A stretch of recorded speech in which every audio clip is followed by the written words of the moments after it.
What's up? What's up? What's up? What's up? What's up? What's up? What's up? What is up? How are y'all doing today? It is Saturday, and today we are going to have us a good old time tonight. I am your host, Emmanuel E-Man Noisette. I want to thank each and every one of y'all for coming out today. We have got a couple of things to talk about. Apparently, there are there's some issues going on in the Marvel world. Actors are not happy. Apparently there's some drama going on the set. Things are not looking too good, and this is only because we just know what we know, right? So Kevin Feige got, I don't know, maybe some things need to be explained, so we're gonna talk about that. We got a couple DCU updates. I think we got the trailer reaction or two we'll go over as well, but we'll get into all of that. I do want to give just a quick announcement. So I am going to, first of all, I apologize for not being as consistent. Lately, this whole weekend has been, not even just the weekend, this whole week has been ridiculous. I think I told y'all already, my toilet flooded the bathroom, which leaked into the kitchen. So the ceiling of the kitchen was leaking, the floor got messed up, all that water damage, just water damage. So I've had the water remediation people come in.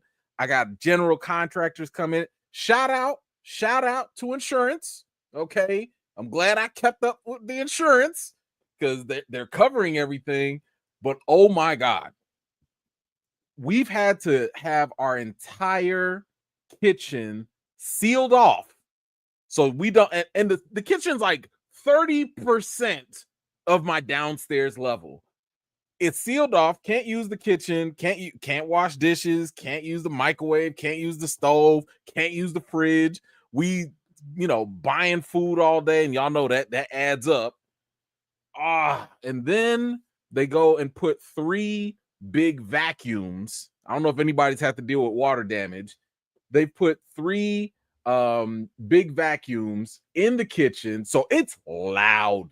Like, it is like Kobe is sitting here like, what is this? What is going on? This is crazy. And then they put another set of vacuums in the bathroom upstairs. So basically, it's just a loud vacuum sound throughout your entire house all day for 3 to 4 days nonstop. I'm like, this is nuts. So I'm dealing with that. Then my wife, she had to go fly out, and while she was handling her business, her flight gets delayed by like 6-7 hours. So I have to wait and stay up late to go pick her up.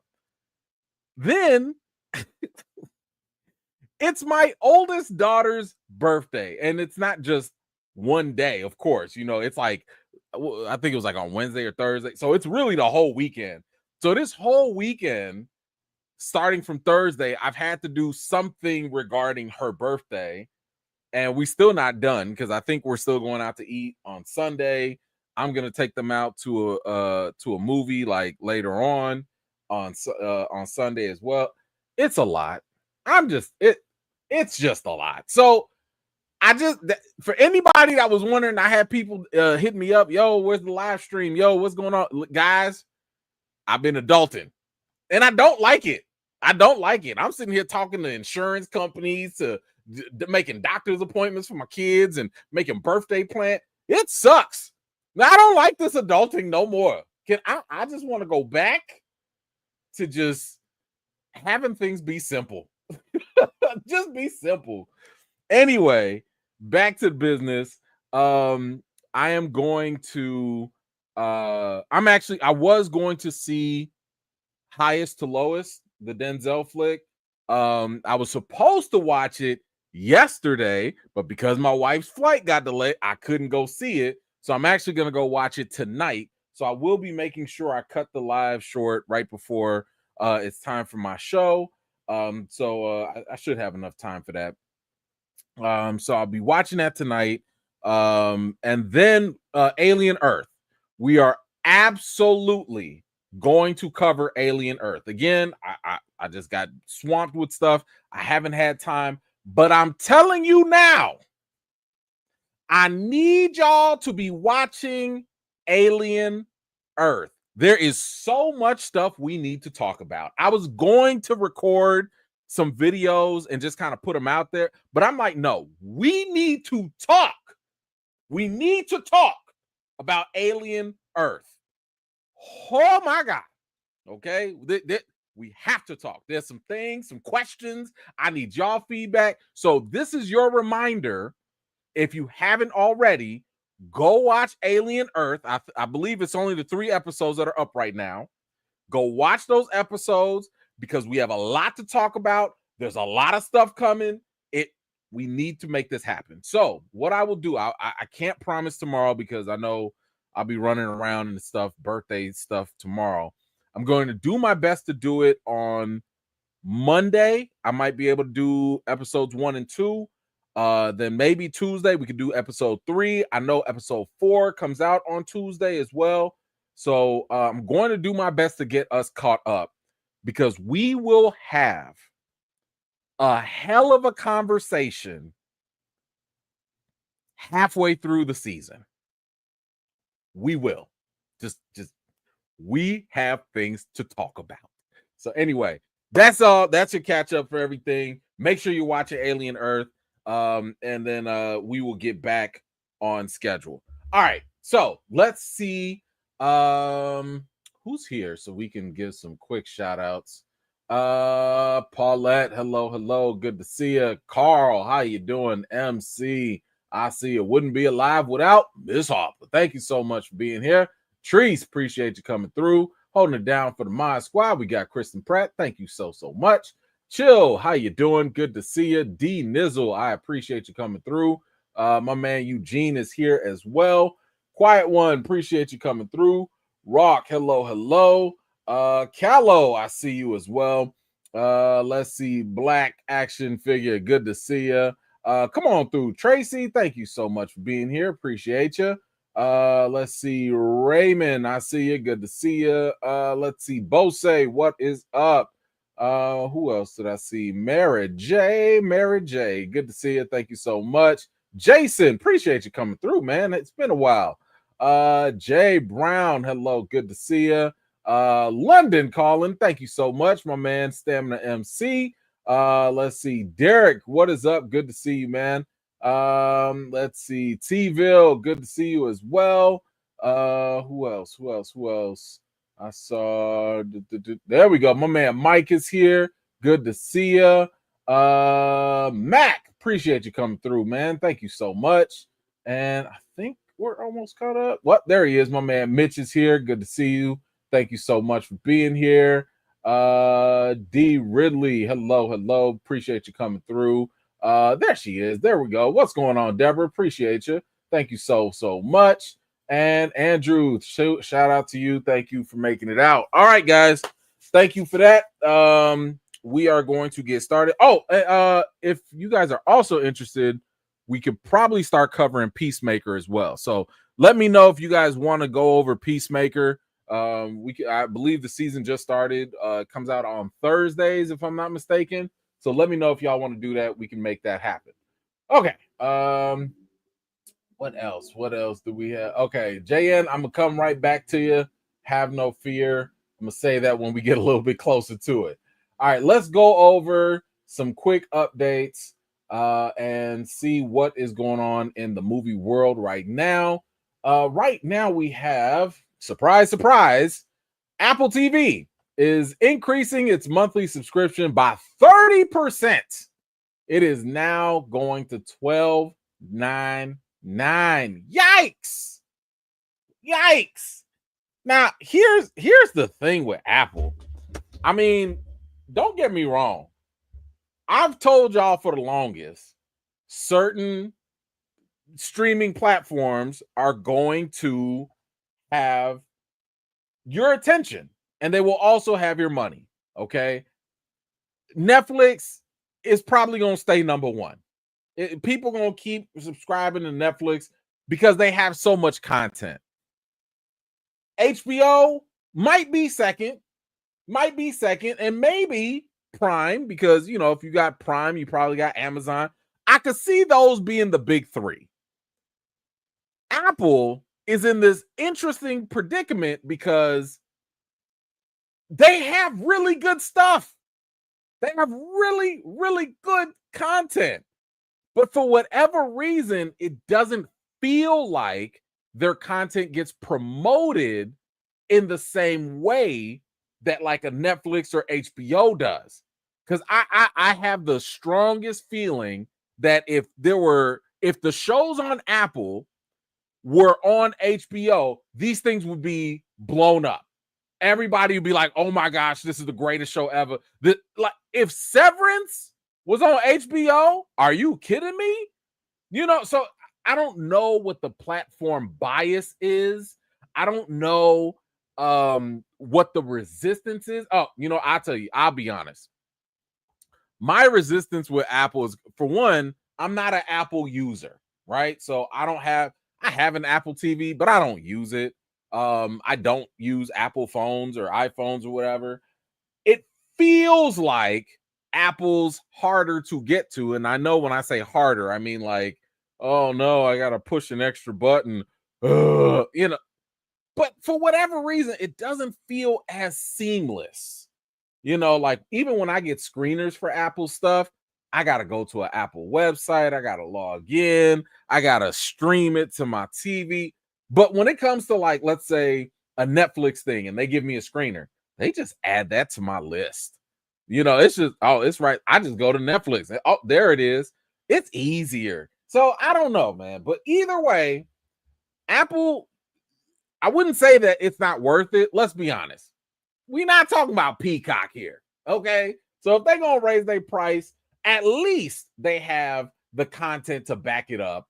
And that's at least something to say for it. So feel free to let me know if y'all use Apple, if y'all feel like the price hike is worth it to you or not. Let me know what you think. Next up, we have another joke happening.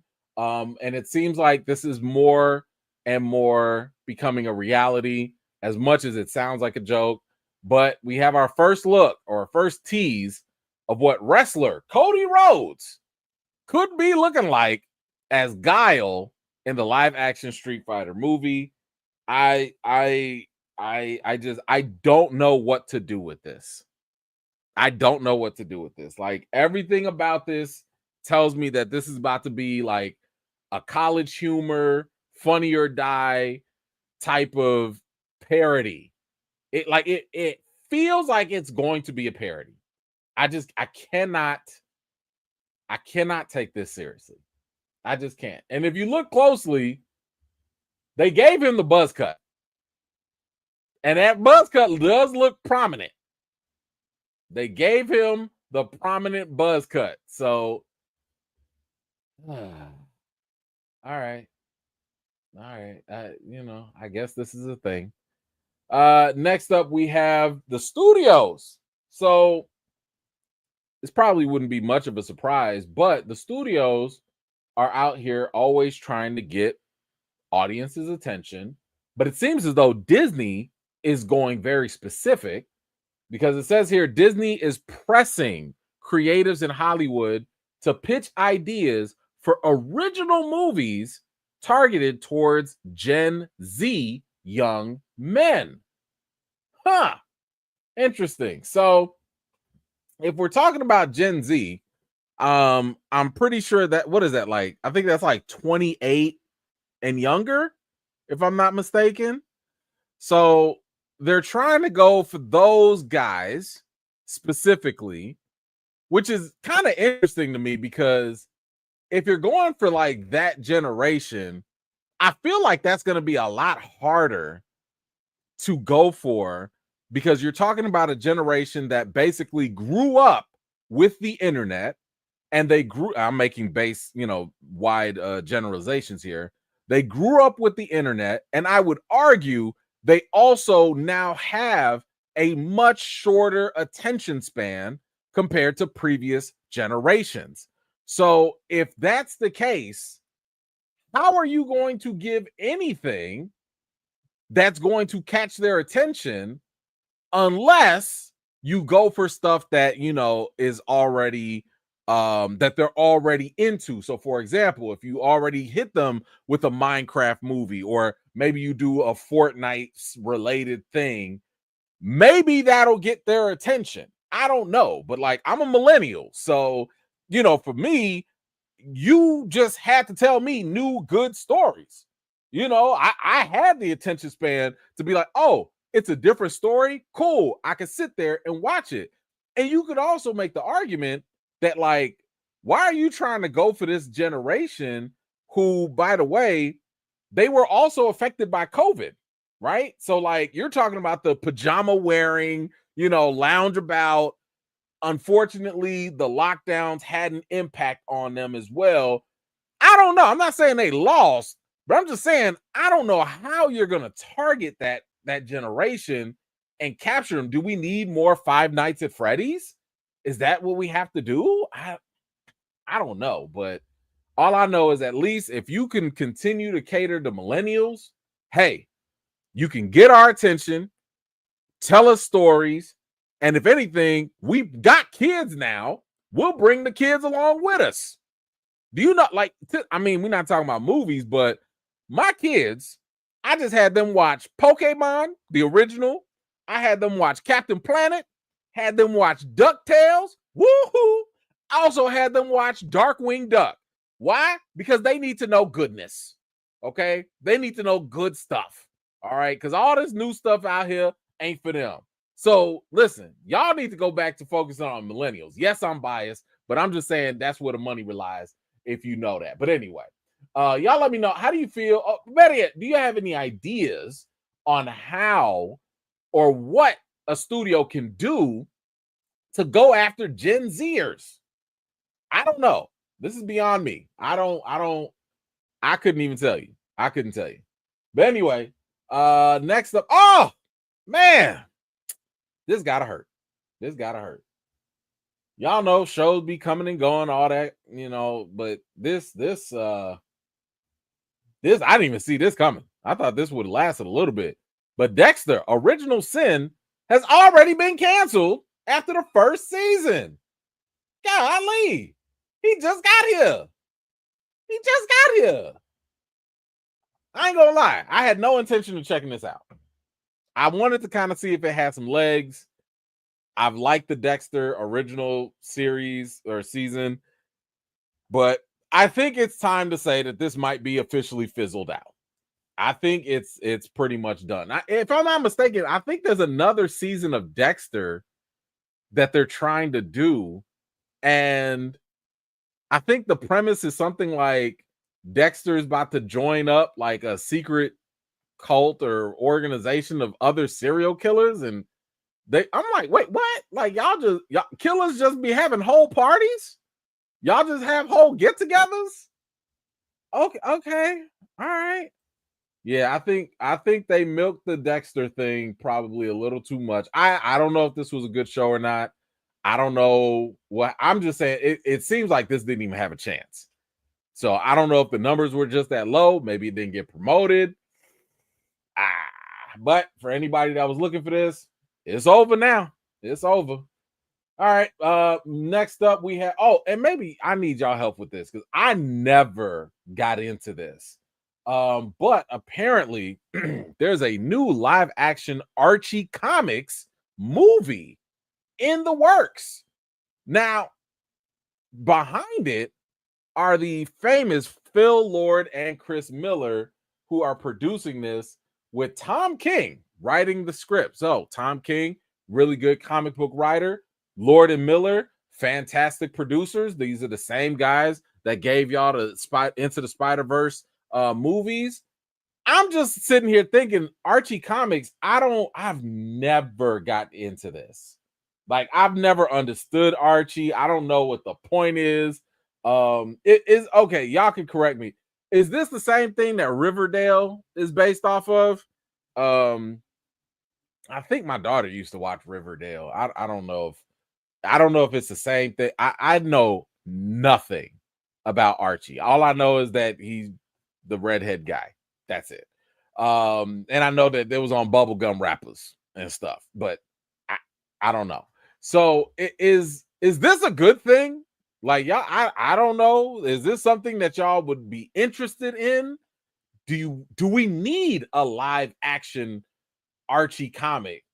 Like, I don't even, is this like, I have no idea what this is about. Like, is Archie about magic?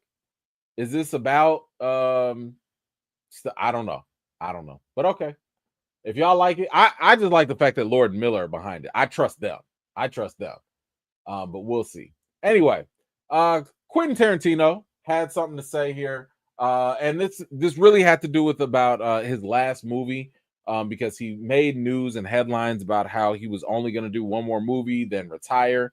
And he said here that he scrapped the last movie, which was going to be called The Movie Critic.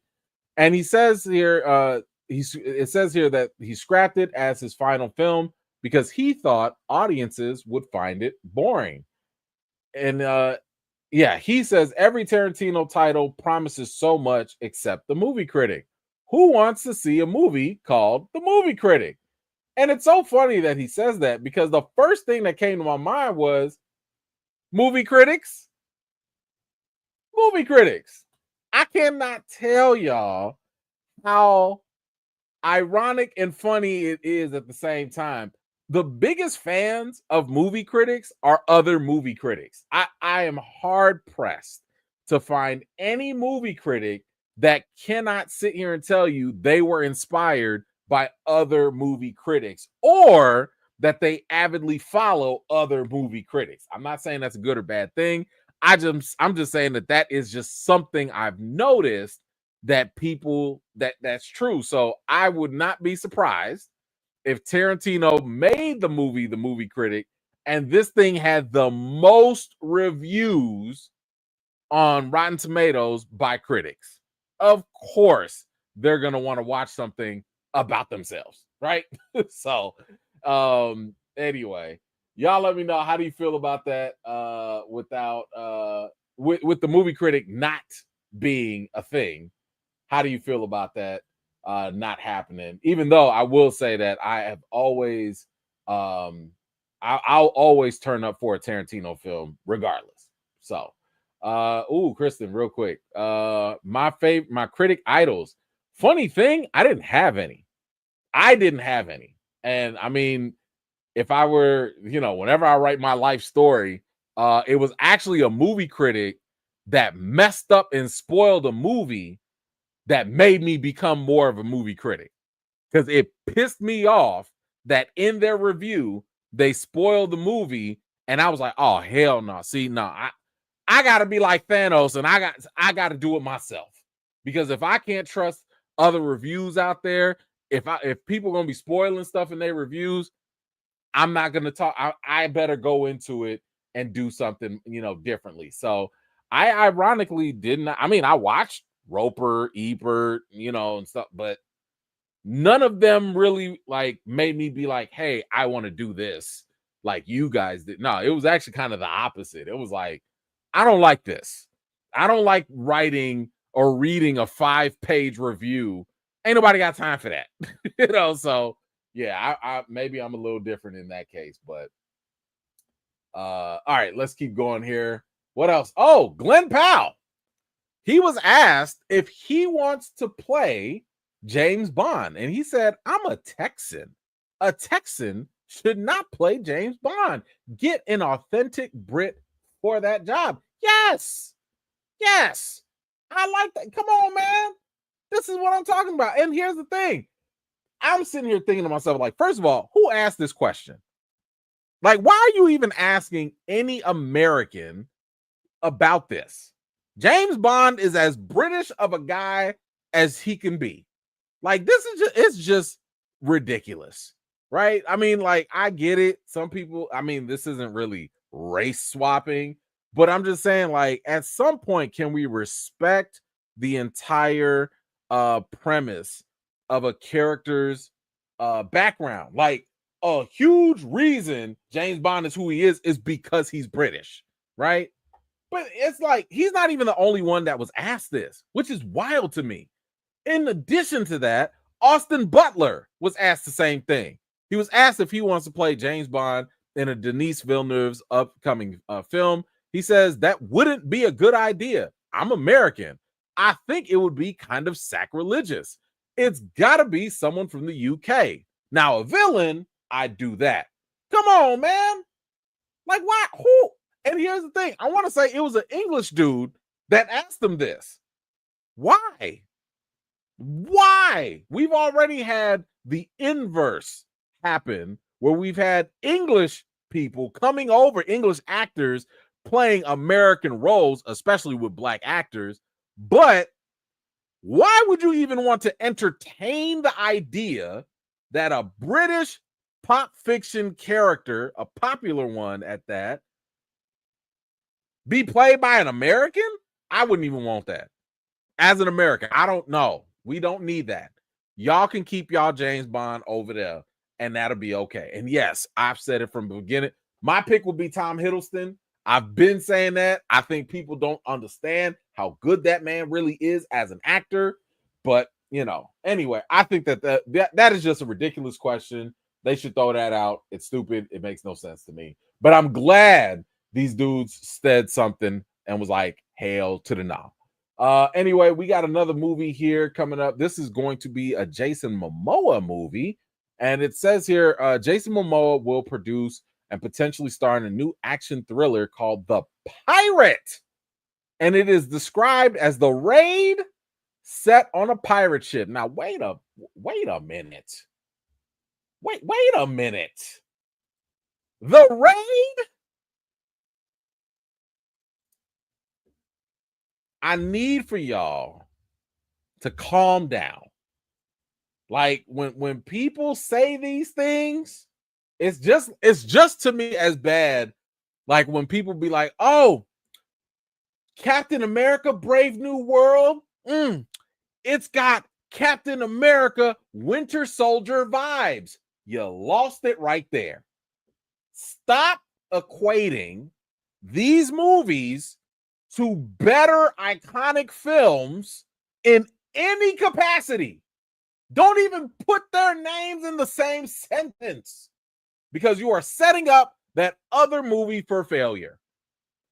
If you want to do that, wait for the movie to come out, wait for the audience to say it, and then you can go ahead and be like, yeah, this is like raid. Let the audience say that this was raid on a pirate ship. I don't care if you're an insider, executive, a PR person, stop it. Because now you don't think people that have seen the raid, people that know that the raid is one of the best action flicks ever made, you don't think they about to go in there with the expectation to see that level of quality now? Y'all messing up. This messed up before it even started. Anyway, I'm not even going. I'm just not even going to look for it. We have a Spider-Man Brand New Day update. We have here Tremel Tillman has been cast in Spider-Man Brand New Day. Now, first of all, Tremel is a fantastic actor, especially in Severance. He was also in the last Mission Impossible film. And, this is also interesting. Now, here's the thing. When we get these kind of announcements, I think we need to kind of pump the brakes because sometimes these things could be like, oh, he's about to be Peter Parker's new teacher, right? Like just a random teacher that gets 2 lines, Mr. Parker, you're late, and that's it, right? But I like the other speculation that's been going around, which is, yes, what if that's Miles Morales' dad? I can dig it. He looks like he could be Jefferson Davis. He looks like he could be close to Donald Glover's character's age. You know, they look like they could be kind of close to age, and I could see him playing that role. I think that'd be a perfect. Listen, Let him just be a police officer and not even say a word, not even say nothing. That's all I need to see. That's all I need to see. I think that would be amazing, because you're not going to get a guy that this talented and not give him something somewhat meaningful, right? At least somewhat. So I like this casting, even though we don't know exactly who he is, but I'm rooting for the whole Miles Miles Morales dad. I think that'd be kind of cool. Next up, ooh, I just want to know, are they here? Do we know if are they here? Okay. I don't know if they're here or not yet. Where them Snyderites? Where are the Snyderites? I just want to know where the Snyderites are, because I got some good news for y'all. All the Snyderites. I got some great news for you guys. Y'all boy, Zack Snyder, will begin filming his passion project called The Last Photograph this month. I don't know who these people are that they talking about, Free and Stuart Martin. I don't know who they are. But according to this, it says it follows a man searching for his missing niece and nephew after the murders of their parents with the help of a photographer, the only man to see the killers. Okay. Hey, he's back, y'all. Zack has got a movie coming out. I want to see all the Snyderites selling out the movie theaters. Sell it out. Listen, y'all want to restore the Snyderverse, right? Y'all want Netflix to buy the Snyderverse. Y'all want all these things. You know how you make that happen? You support Zack Snyder. When Zack Snyder is supported, when you allow his box office movies to go up, you drive the demand up. I'm trying to help y'all. I'm trying to give y'all the strategy. Hashtags ain't gonna get what you want. What is gonna get what you want is putting some dollars in the box office with anything he does. Do y'all want the Snyderverse restored or not? Do y'all want the hashtags to become reality or not? Okay? I'm telling y'all the blueprint. Put some money behind this. Get behind this man. All right. We'll see. We will see. Anywho, lastly, we got 2 biopics that are coming up. And I will say that these are both going to be near and dear to my heart. When we talk about celebrity passings and celebrities who meant a lot to me, there were 2 men that did that for me. And the first one is my man, Kobe Bean Bryant. A biopic is currently in the works at Warner Brothers. I cannot wait.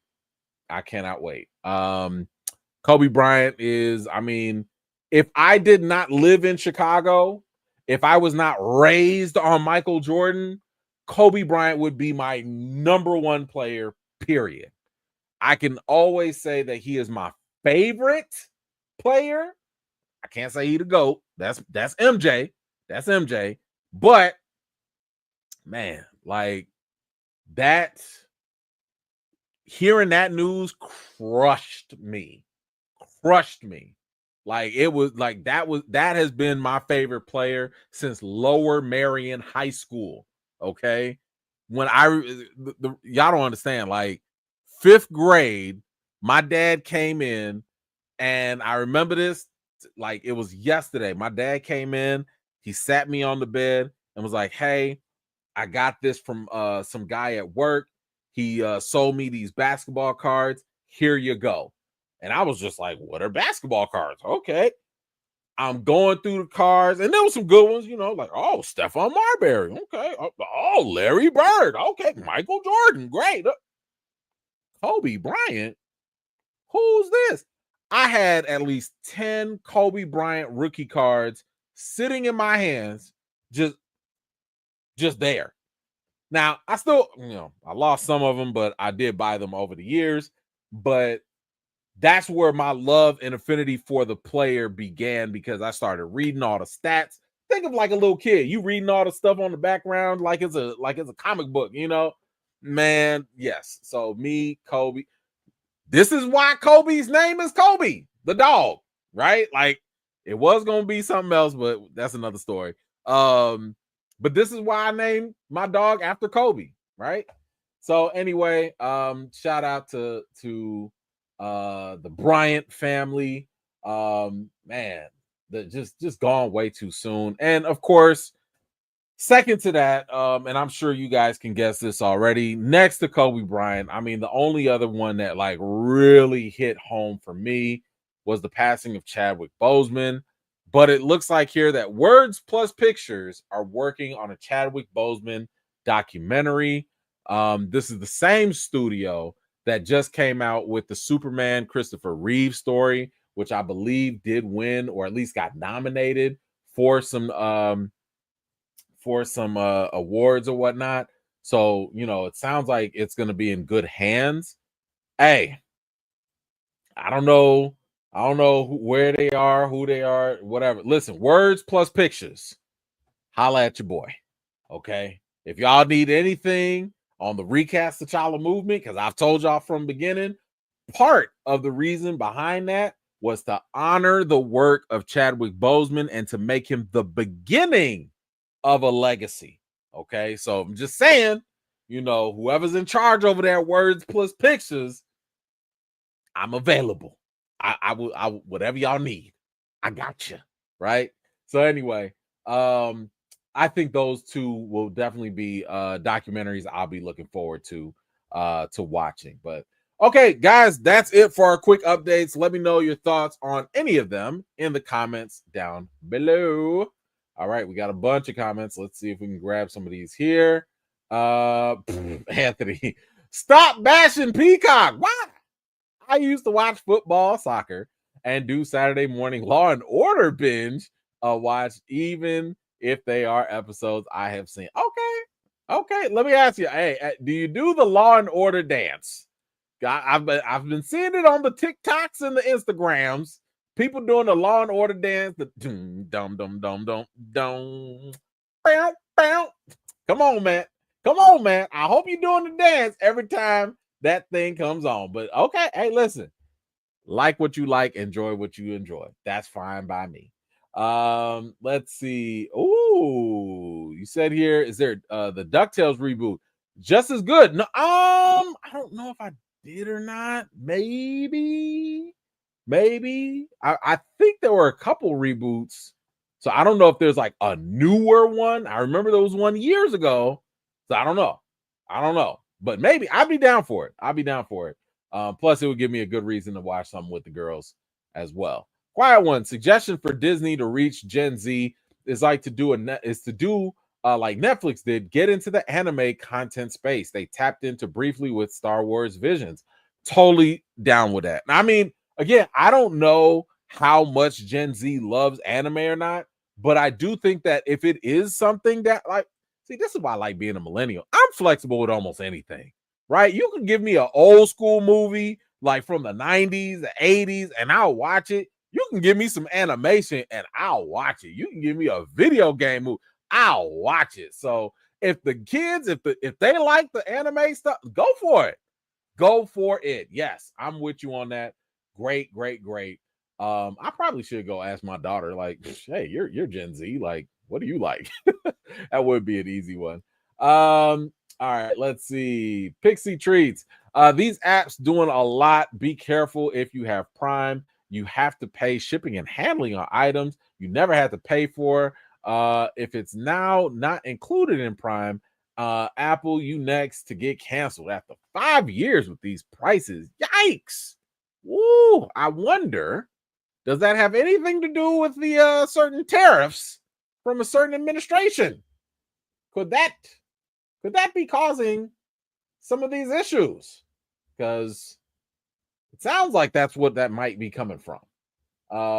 You know, if they had, I mean, Amazon almost kind of got in trouble because they were sitting here. Well, it was suggested that they were going to start linking or putting the explanation behind why certain prices were going up. So, and then of course, that got struck down by a certain administration who didn't like that. They didn't like Amazon potentially being transparent and truthful with an audience. So they said, nah, we just not gonna do that. Anyway, but yeah, no, that sucks. That definitely sucks. But thank you so much for that. I appreciate you supporting the channel like that. Quiet one. The raid is a high bar to reach. Absolutely. Like, I would argue that it was even hard for the raid part 2 to contend with the first raid. Like, it's difficult. You know what they should have said? They should have probably said something like, this is like Judge Dredd, except Dredd on a pirate ship. Because Dredd was kind of like, it kind of tried to copy the raid, but it wasn't obviously as good. So it'd be easier if you just been like, hey, you know what? Let's use a derivative of greatness rather than setting yourself up for failure and putting the raid in your mouth. Ooh, they needed to stop that in its tracks. Okay, just stop. All right. Okay, Anthony with the fun facts. Hugh Jackman was offered the role of James Bond in Casino Royale, but he said no because he didn't want 2 franchises at the same time. Interesting. I didn't know that. So they was gonna get an Aussie? They was gonna get an Aussie instead of a Brit for Casino Royale? I guess. I mean, I don't want to. I don't know how that would feel. I don't know. Let's see. Talented one, what's up? What is this sneaky live stuff, fam? Guess I'm Replay Gang. That's all good. Thank you for checking it out one way or another. Shout out to the Replay Gang. Yeah, man, I told you. Listen, it's my daughter's birthday. She's 8. Oh God, she's 18 now. Please, prayers, thoughts, well wishes for me. Help me. She's 18. Now all of a sudden, Dad, you know I'm 18. I can stay out later now. Dad, you know I'm 18. I can do this. Now. I'm like, I don't want to. Adulting is hard, but parenting is worse. It's worse. Would not recommend. 1 star. Okay, just no. Just no. Anyway. Pixie, what you got? After the dance sequences on Severance, hope he wins at everything. Yeah, he did kill it on that. He definitely killed it. That's like one of the things that's I see circulated a lot whenever his name pops up, but for sure, absolutely.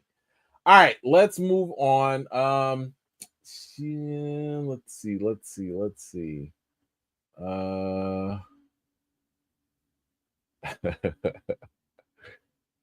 I reject the first premise because she's always going to be my little girl. And I fully accept the second premise because that's all day. That is all day. Lucille is right over there. Right over there. Let's see. Anthony, what you got here? Yes, I do the dance. Good. I need my Law and Order, so I need the service. There's only one DT reboot. Who was D Reed? Was in development and casted before Raid. Oh, okay. All right. Thank you so much for that. All right, let's move on. How am I doing on time? Okay, cool. I still got time. I still got to go watch that. Got that movie. All right, let's do Home Alone again. Now, for those of y'all that might be on the younger side, Home Alone was probably a Christmas classic. It is one of those movies that would probably go down as an all-time classic film, just in general, whether it's comedy, whether it's, holidays, whatever. These movies, Home Alone 1 and Home Alone 2, put this actor right here, Macaulay Culkin, on the map. Like, this kid blew up, okay, right after this. If you haven't watched it, I would recommend that you do watch it because it holds up to this day. I showed this to my kids and they started laughing and loving it. The bandits, like they are hilarious. Just oh my god, the buddy with the with the iron face, with the spider, that scream will have me cracking up every time. Like that dude's scream is so funny every single time. Just oh man, Joe Pesci is amazing. Like those guys are great. This whole thing, I mean, you got classic liners, just it's perfect. It's a perfect movie. I love it. I love it. I think I like one more than I like two, but they're both good, right? And again, to this day, they are both good. Now, they have actually tried to make a Home Alone 3. We don't talk about it because it doesn't exist. It doesn't. I don't know why they tried. The ship had sailed. It wasn't going to work. No. Right? Now, I think people were like, yo, why didn't you have a continuation where Macaulay Culkin, he had kids, and maybe, they tried to do a soft reboot or whatever. No. I don't even remember the movie because it was that bad. Just no. So there's still been talks because y'all know how Hollywood gonna be. Hollywood's always gonna try and rekindle that same fire that was there a while ago. But now we have a word from the director who did the Home Alone movies, and he weighs in on this. His name is Chris Columbus. Dude, I would change my name. I'm sorry. I'd be like, man, call me CK Columbus or something. Don't. If you know Christopher Columbus real history, you would change your name. I'm just saying. Anyway, so he weighed in on whether or not they should do it. He says, I think Home Alone really exists as not this timepiece, but it was this very special moment, and you can't really recapture that. I think it's a mistake to try and go back and recapture something we did 35 years ago. I think it should be left alone. Yeah, I could not agree more. I think that if you tried to redo Home Alone today, you would have to account for so many things that we just did not really have back in the day. For example, you're talking about the internet, right? You're talking about computers, you're talking about cell phones. You have so many different things. You got Ring cameras on houses. You have so many things now that I don't think would really help the movie work, because I don't know. Like I just don't think it'd be as reasonable. First of all, and let me just say this. Ain't no way you about to have, how many kids did they have? I think they had 12 kids, and you forget one of them. You forget a whole kid while you on a plane. That, by the way, another classic line. Kevin! Classic line, right? I just don't think it'd be believable. I don't think it'd be believable. Like, are you gonna have like some tech hackers try and burglarize the home or something? Like, I know somebody gonna be neighborhood watch, because ain't no way the McAllisters, they were living in a gated community. Let's be honest, because the dad made a whole lot of money. He made a lot of money. Given inflation and all that stuff, listen, I just don't think it will work. It's too much. It's too much. Anyway, y'all let me know, what do you think about another Home Alone movie? Do you think it could work? Maybe I'm overthinking things. Maybe, I don't know. Maybe it couldn't work. Maybe it can work. Whatever you think, let me know in the comments down below. Wait. I think I saw, who said that? Wait. Hold on. Let me go back. I think I saw somebody say it. Yes. Oh, remake Weird Science. First of all, I watched Weird Science, the TV show, loved it. And I watched the movie, loved it. First of all, I was too young to be watching that. There was no reason I should have been watching Weird Science. There was no reason I should have had my imagination running wild for what Weird Science is. Second of all, if they make a Weird Science reboot, there's no way it's not going to be a triple X movie. Let's keep it 100 now. Let's keep it 100. Y'all know good and well this movie ain't gonna be just PG-13. Because we know what they was trying to do when they came up with that kind of weird science. I'm just saying. Listen, we already had a couple movies. What we had The Companion. We had I think there was a Megan Fox movie or something like that. Come on now.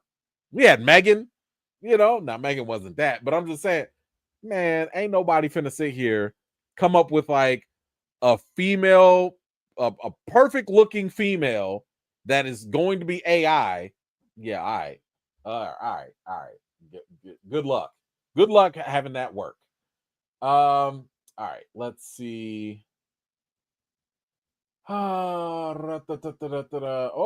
Pixie, thank you so much. 18 for the 18-year-old plus tax. My 19-year-old is driving me mental today. I'm sipping today. Listen, first of all, thank you so much. I will definitely pass that on to her.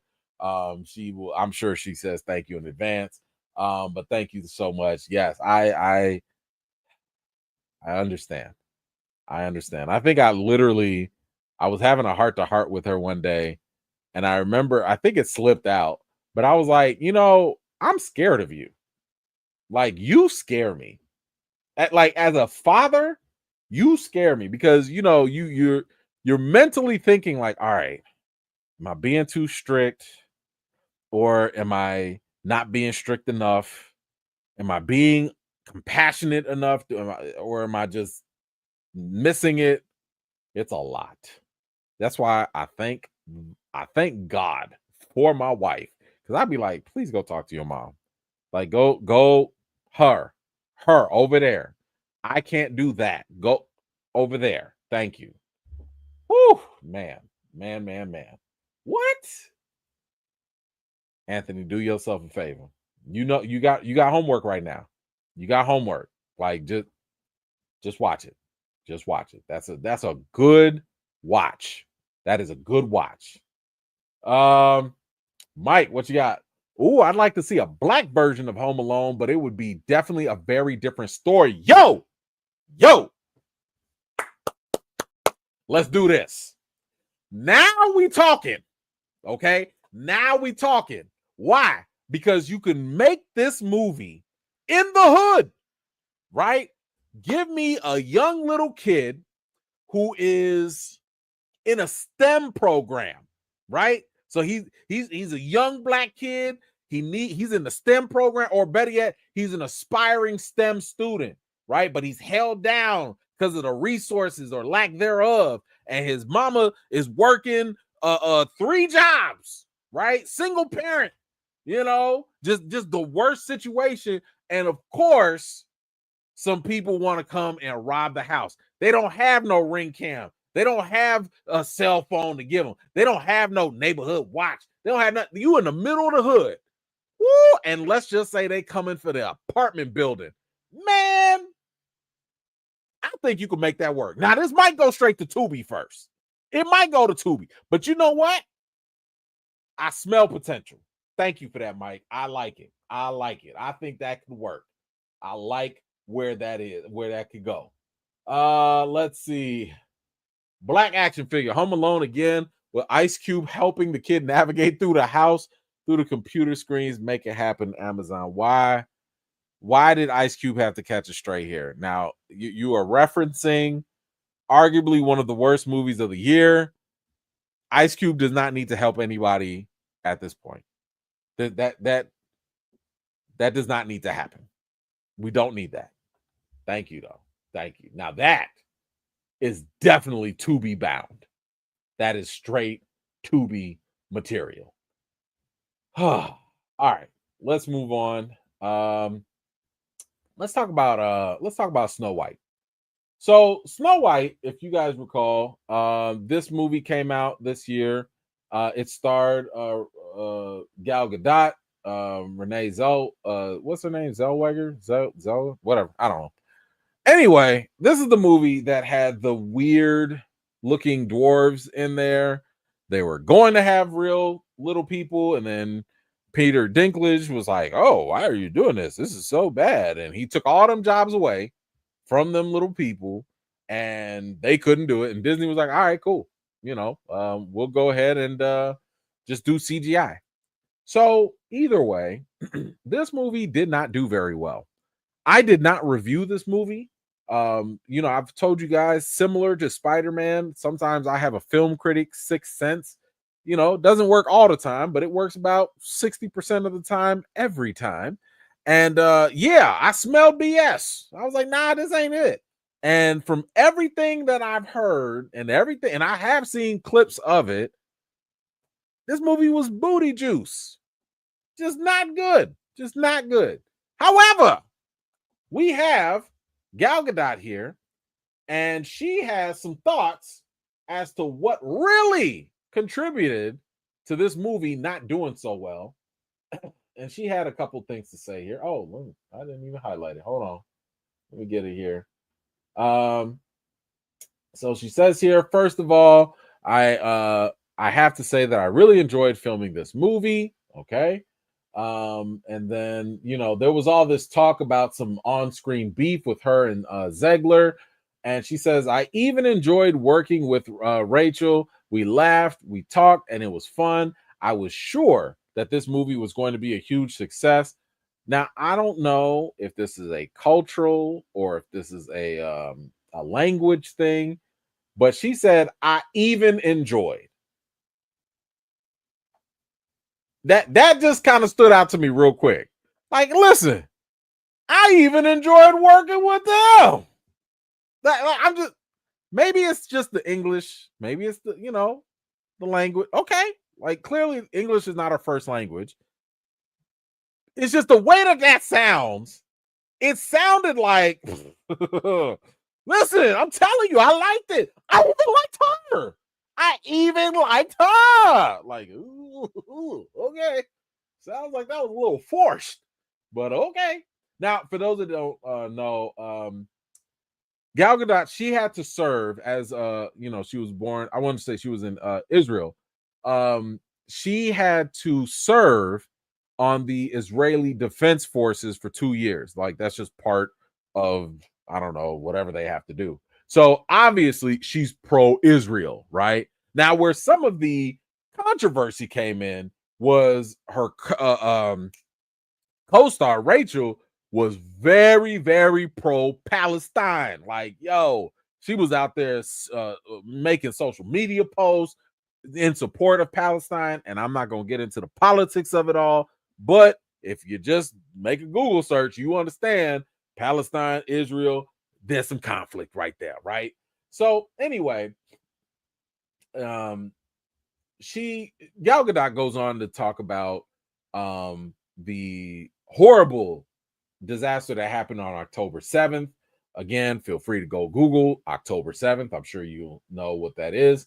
And she referenced that in relation to the movie. She says, and then October 7th happened, and what's happening in all kinds of industries and also in Hollywood is that there's a lot of pressure on celebrities to speak out against Israel. She added that, and she can always explain and try to give people in the world context about what's happening and what the reality is here. But in the end, people decide for themselves. I was disappointed that the movie was greatly affected by that and didn't do well at the box office. So, and In Gal's mind, she believes that because of the conflict in the Middle East, this movie didn't do well.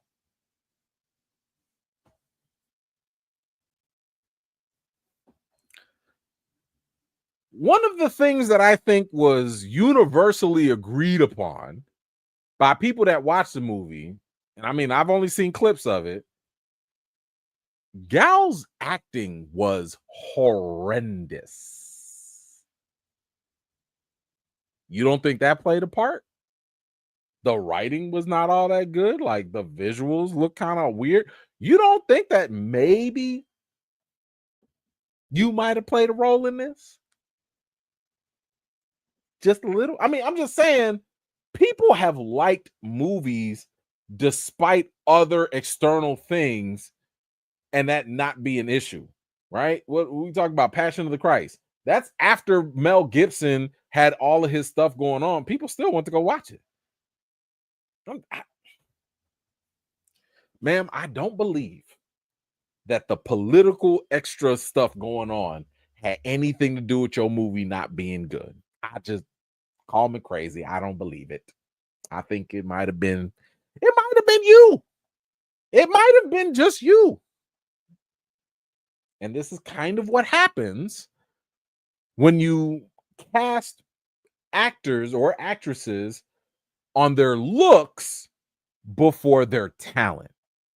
This is why I always tell y'all, don't fall for that trap when y'all get into fan casting when it comes to like movies or, you know, superhero stuff or whatever. You need to prioritize acting talent first.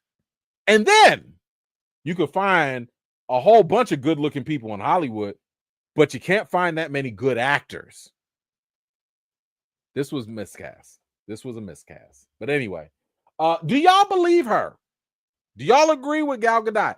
Was the failure of Snow White because of October 7th and the political discourse between the Middle East, was that the real reason why it failed? Or could it just be bad acting, bad writing, bad visuals, or whatever? Feel free to let me know your thoughts in the comments down below. All right.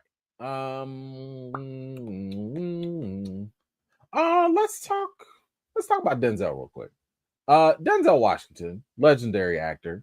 You know, one thing I've always loved about Denzel is that he is incredibly outspoken, right? He is very outspoken. He will always say what's on his mind. I think it was him that said something to the degree of the second he turned 50, he was kind of like, F it. Like, I'm just not gonna hold back. I'm gonna say what I want to say. I'm gonna do what I want to do.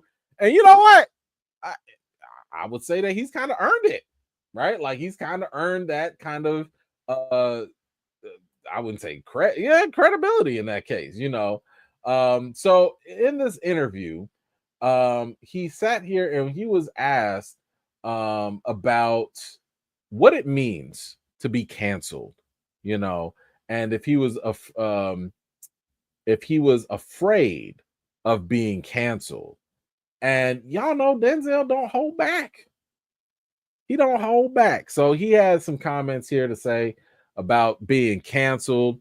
And let's see. It says here when the interviewer said when she was explaining what it meant to be canceled, she said it means you lose public support.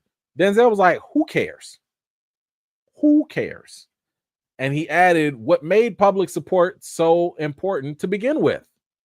And she replied, followers now are currency, which, you know, that is kind of true to a certain extent. We have heard multiple times of how actors need to have an Instagram or they need to have a social media following because it kind of helps with their it helps them get more roles. It helps the movie do better, supposedly. So, you know, she's like, yeah, like it's currency. So you don't want to get canceled and have people not follow you because it can hurt your career.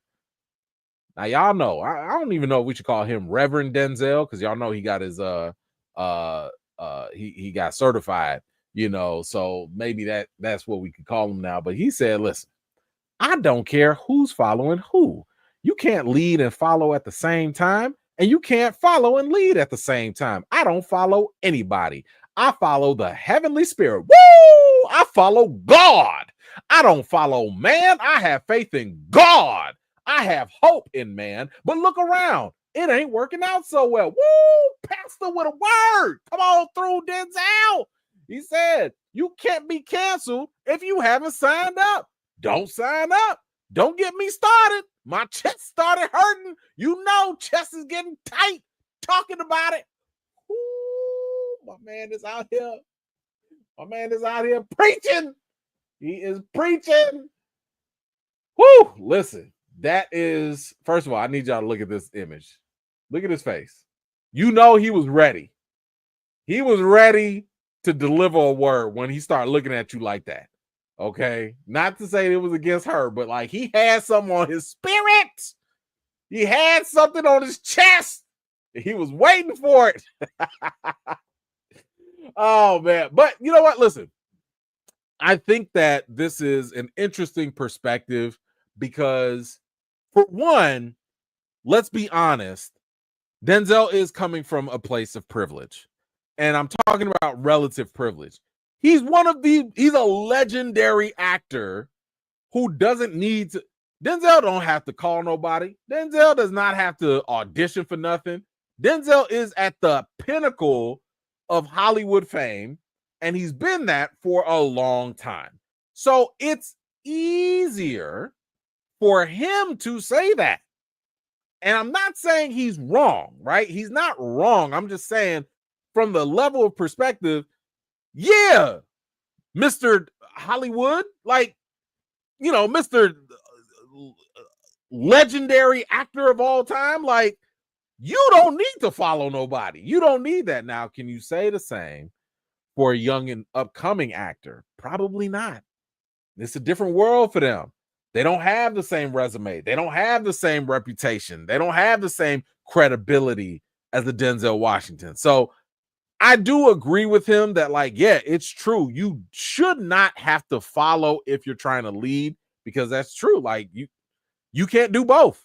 It does not make sense. But at the same time, it's like, well, sir, I mean, you know, you are at the top too, you know. But anyway, y'all let me know, what do you think about what he had to say about being canceled or about leading and following? I mean, he comes from a different generation, a different era of acting and celebrity. Is he right? Would this advice that he's saying, would this work for younger actors, or does he need to take a different perspective? Is it different for other people that are coming up after him? Whatever you think, let me know your thoughts in the comments down below. All right. How am I doing on time? Okay, I think I'm good. All right. Let's go and let's do some DCU updates. All right, so James Gunn has been going around. Listen, the DCU is off and running. Superman, well, it was really Creature Commandos that kicked it off, but whatever. Superman is out there. By the way, Superman just made, I want to say, $600 million. Can we stop calling this a flop now? Like, I've seen people out there saying, Superman is such a flop. It only made $600 million. First of all, we're not going to get into the long, extensive conversation of how the movie-going experience is radically different compared to just 5 years ago. Second of all, the movie made at least 2.7 times its budget. The golden standard used to be basically make 2.5 times profit, like whatever your budget was. So if the budget was like 200, right? It was like 200 million, give or take, and it made 6. They made some money. That's not a bad movie. That's not a flop, right? That's not a flop. But anyway, we've got James Gunn coming out, and he's giving us a little bit of insight here on the upcoming things that we can see in the DCU. One of these things here, it says, James Gunn says the next movies that DC will likely make are the Batman Part 2, that's Matt Reeves' movie, and the Superman follow-up. Now, we still don't know exactly what this Superman follow-up is. Some reports were saying that it's not really a sequel. Others were saying that, like, oh, well, maybe it's like, Batman and Superman. It's not really that. Like, from what I could put together, it's sounding like it's just going to be another movie that happens to have Superman in it. We also have James Gunn coming in and saying that the Superman follow-up movie takes place within the group of characters we've already met, and Superman is an important element. So this sounds like it's going to be a Justice Gang movie, maybe. I guess. Maybe I'm thinking it might be a Justice Gang movie. I think it's going to be the Justice Gang, and the same way the Justice Gang was like a part of Superman's movie, Superman will have maybe that level of involvement in a Justice Gang film. I'm just guessing. Because I don't know why you wouldn't just say it's a Superman sequel if it was Superman's movie. But to say that he's an important element, that lets me know that it doesn't sound like he's the main character. He just happens to be there, and it's probably going to revolve around something with him somewhere, somehow. So anyway, I'm thinking that's where they're going with it. But I will say I am a little concerned. I'm a little concerned with James Gunn doing more. I know that he did say that he did not want to have the DCU be the Gunn verse, but it's like you already picking up the pen. You just got done doing Peacemaker. Like you did Superman, you did Peacemaker, and now you working on this too. Like, I don't know how this won't feel like the Gunn verse over time. What else do we have? We also have he also mentioned, he was talking on this podcast about how Peacemaker fits in to the DCU, mainly because it kind of was introduced in that weird Wild Wild West era where everybody was able to just do whatever. DC or WB had no real plan. So that's why Peacemaker, even though if you've watched it, they kind of retconned a little bit of it.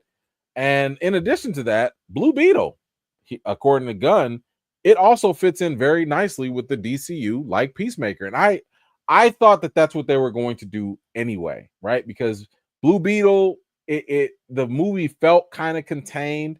I mean, yeah, they might have made a mention about the Justice League or whatever, but it doesn't feel like something that was exclusive to the DCEU. It's not like you had Flash showing up. It's not like you had, Aquaman appearing or whatever. So I always kind of had the impression that Blue Beetle was going to actually be a part of the DCU. So this can work. And I wouldn't be surprised if they go ahead and add that in. As for other characters, because part of what made this conversation so important was, what do you do with Suicide Squad, right? And we talked about this before about like what's up with Margot Robbie playing Harley Quinn, because clearly in Peacemaker they reference everything that happened in Suicide Squad in James Gunn's version. Harley Quinn is in there. Harley Quinn is arguably one of the more popular figures in that movie. So does she fit in? Is she canon? That's a big question. Now, Margot Robbie actually responded to that, and she says she has not been approached about future DC projects. She says, I've heard nothing. You can't get sick of Harley. I love her so deeply. I've always had high hopes for her, like Batman, a character that lives on long after I've had a go at it. I feel like I need to share Harley. What is this woman saying? Is she on drugs? This has got to be blasphemous.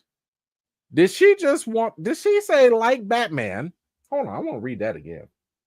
Like Batman, a character that lives long after I've had a go at it. Are you telling me that she is so okay with somebody else playing this role that she is practically made iconic? She's not worried about ruining her legacy. She's not worried about disrespect. If somebody else takes on the role, that's just wild, crazy even. Huh? Who would have thought that actors would be okay with other actors continuing roles? Just have people thinking that, you crazy if an actor thought that way. That's just wild thinking. Anywho, James Gunn also talked about the other projects that we can look forward to in the DCU, and those are that are currently being developed really well, according to him, at the moment, and that includes Batman, The Brave and the Bold, Wonder Woman, Booster Gold, and Paradise Lost. Paradise Lost, in case you didn't know, that would be a story with the Amazonian women from Wonder Woman's island, so that would be a story where that comes from. Now, here's the thing. As I've told y'all before, and I will continue to say, this is the only one that matters. Is Batman.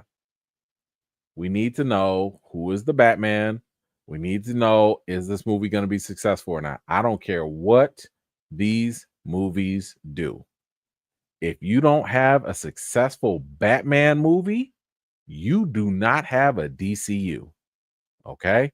I've told y'all this before. Superman was never going to make or break. It was never going to make or break the DCU. Superman could have flopped on its face. It was not going to affect the DCU. You have a bad Batman movie, all confidence is gone. All hope is done. And the biggest issue right now going on is the fact that the guy that was responsible for the flop of a Flash, James Gunn, hurried up and was like, okay, Andy Muschietti, you're going to be on Batman. What? Sir, don't do that. Don't do that. Like, you need to go find creme de la creme, top line people, whoever. Go get that talent to come and do this movie. Not the guy that just bombed with the Flash. I know the Flash had issues, but yikes. Yikes. You gonna have that director come and handle your most expensive and important property? I know he's your boy. I know he's friends with you, Mr. Gunn, but still, you can find somebody else. It's okay. It's okay. Anywho, guys, what do y'all think about all these DCU updates? Is there anything that you're looking forward to seeing? Is there anything that you're thinking is definitely going to be solid for the DCU? Whatever you think, feel free to let me know your thoughts in the comments down below. All right. I think we can do. Wait, what is going on? What is going on? Hold on one second. I don't know why my stuff keeps getting deleted.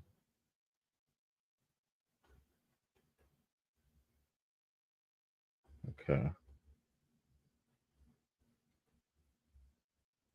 All right, let's do that. Yeah. Okay.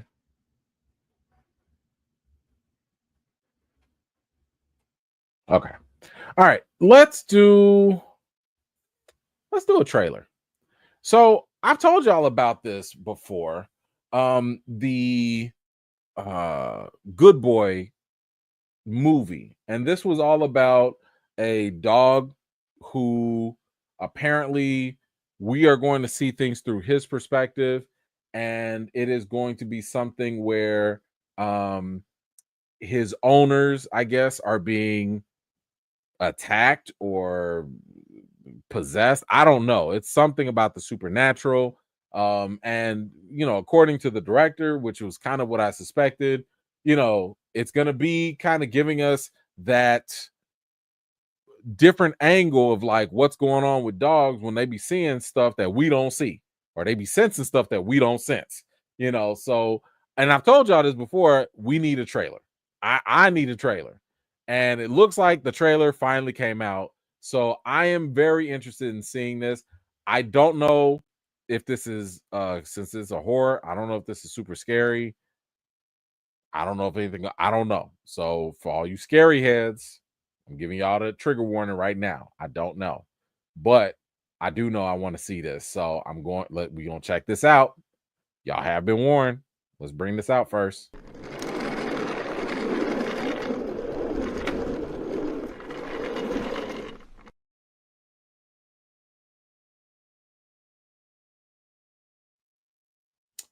All right, let's get this up. Okay. Oh yeah, let it go.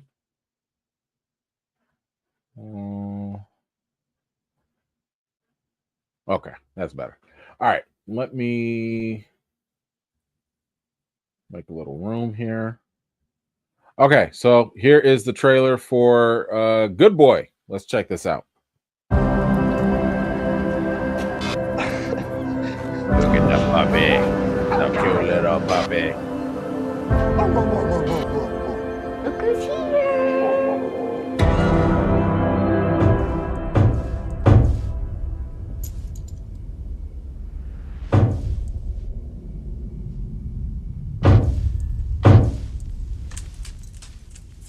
The hell?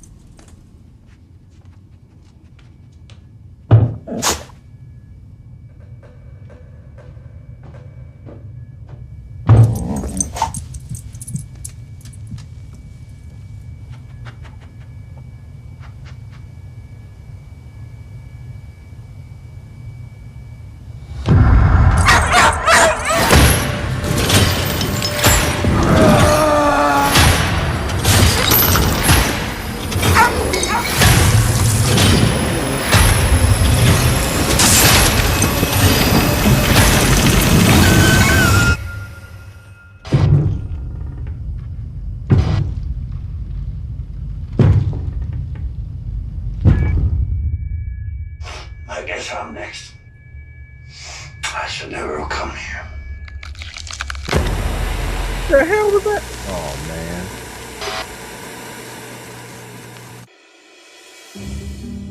man. Okay. All right.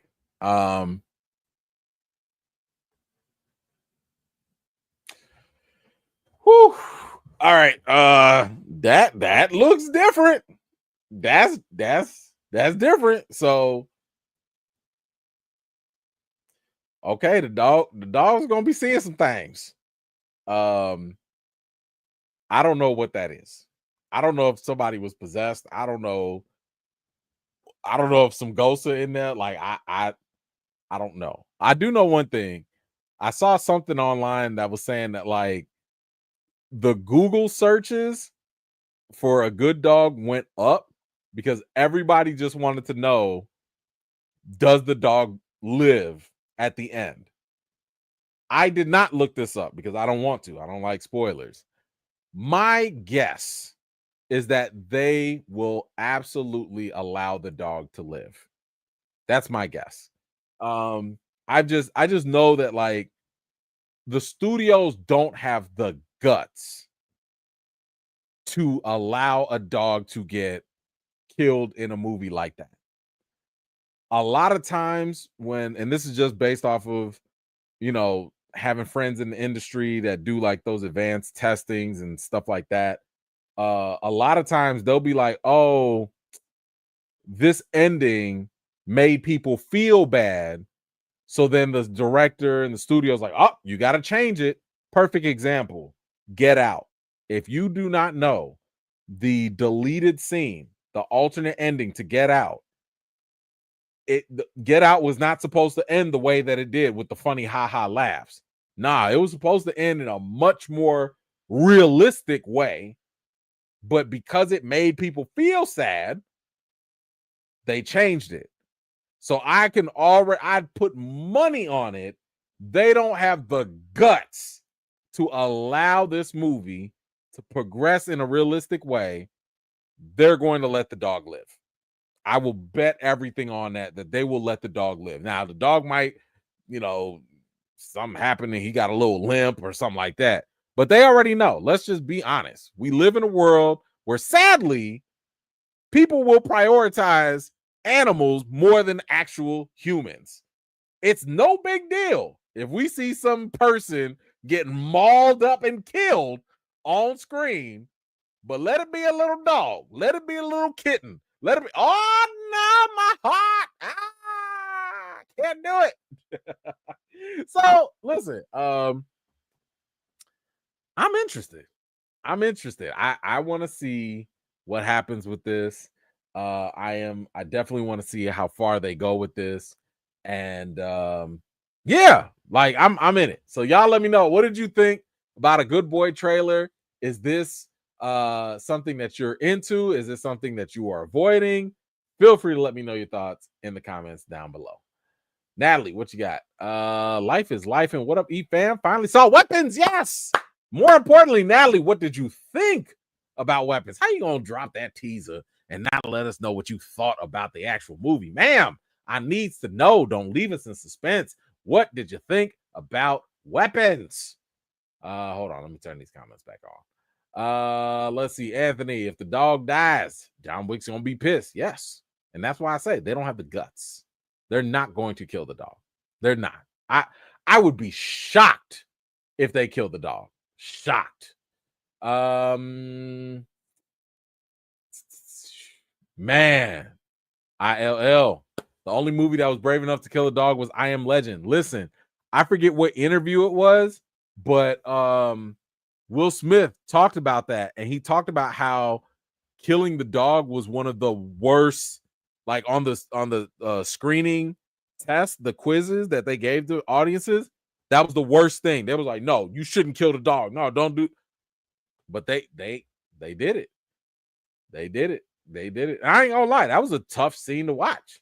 It was a tough scene, but at the same time, it was like, it made the scene. It was a good scene, Not saying the killing was bad, but it was something, Of course, and John Wick, yes.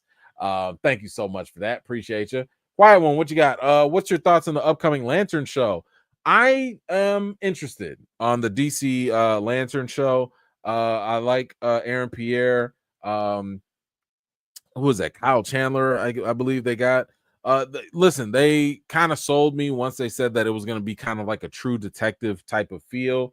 So if it is going to be some mystery, I'm in it for most mysteries anyway. So if they're going to be on a mission and supposedly whatever's going on in the Lanterns is going to talk about a bigger issue in all of DCU, listen, those are all the seeds that I need to get my interest in this. So I'm looking forward to this. I'm looking forward to it.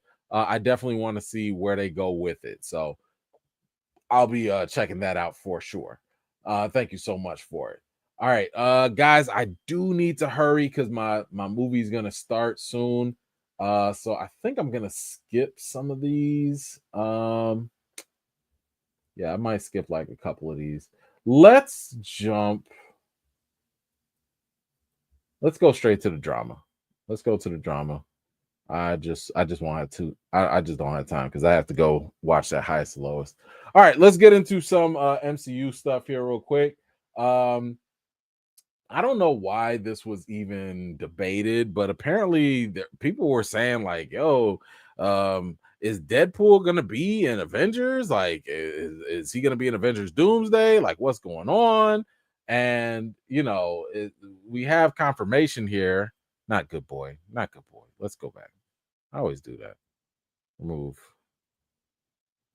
All right, we got confirmation here that Ryan Reynolds will return as Deadpool in Avengers Doomsday. And it says here, though, don't expect him to actually be joining the Avengers team. Okay, so of course, that's kind of like not the biggest thing. My thing is like, who's surprised? who is surprised that Marvel was not about to be like, yo, all hands on deck? The same Marvel that was desperate enough to go get Robert Downey Jr. out of his, I wouldn't even say retirement. This man was done. Y'all pulled him back. Why wouldn't you bring one of the highest grossing movies in the last 2 years with Deadpool and Wolverine? Of course you're going to bring him back.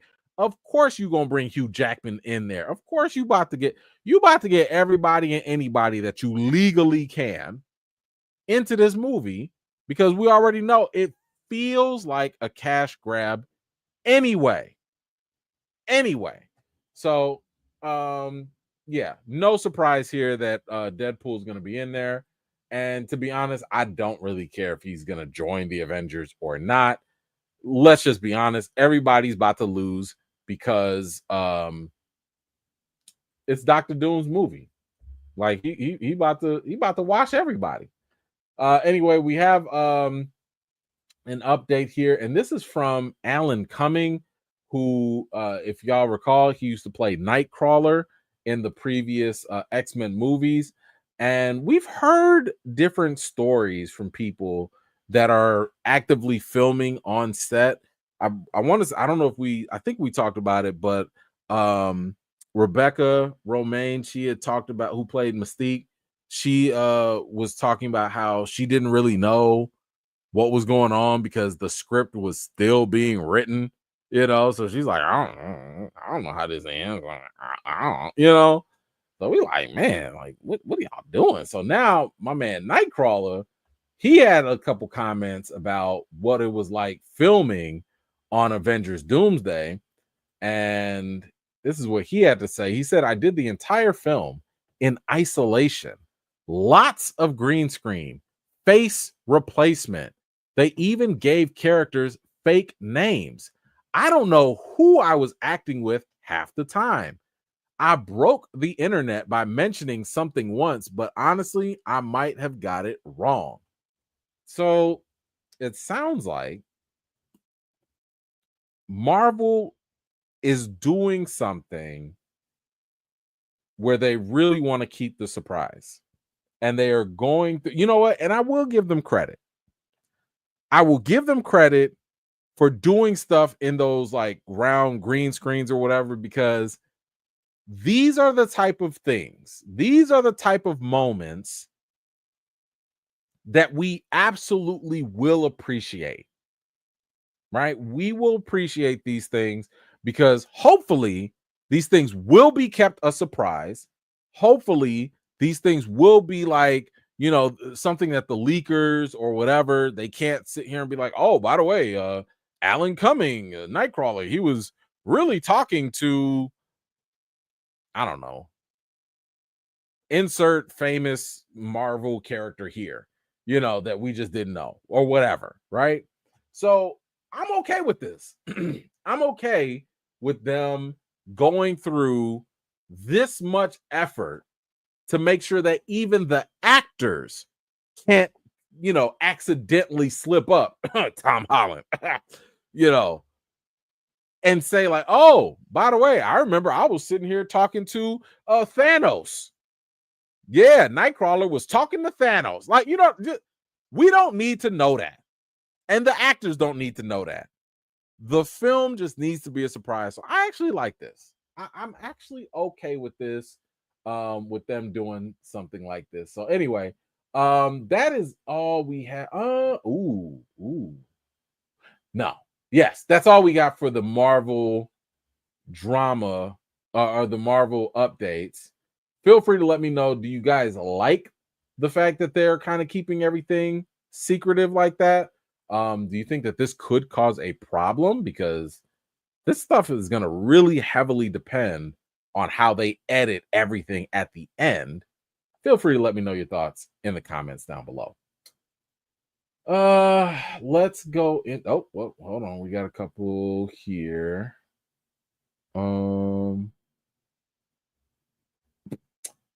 ILL, give me a sec to think about that. I'm gonna come back to it a little later. Natalie, about weapons. You didn't like the ending, but Sinners taught me the trick to horror is to not let them in. Well, there you go. You didn't like the ending? Oh man. Okay. I love the ending. I like that ending a lot. I'm surprised you didn't like it. Okay. All right, cool. I get it.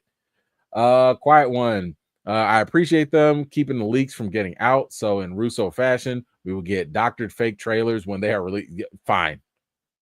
Listen, just make the movie have great moments and have it be a good story. That's all. We need a good story above everything else. Although I will say that I am actually nervous. I am nervous the more I hear about the production going on, because keep in mind, we're already working with half of the writing team that previously gave us some amazing movies, right? What was it, McFeely and Steven or whoever, those two writers that worked with the Russo brothers. So you're working with half of the writing team that gave you Winter Soldier, that gave you Civil War, that gave you Infinity War, that gave you Endgame. You only got one of those writers now. And you're talking about actors that are saying like, oh, I don't know what's going on. They're still working on the script. Okay. Let's see. JN, thank you so much. Very generous of you. Appreciate it. By the way, I'm just gonna donate these to my daughter, just in case y'all didn't know. I told her I was gonna give her a little something for her birthday. So appreciate y'all. This is all just gonna get donated to her anyway. Hopefully these efforts continue to follow the formula of Thunderbolts, Fantastic Four. Someone make sure Ruffalo isn't talking either. And I feel you, E-Man. Life is lifing.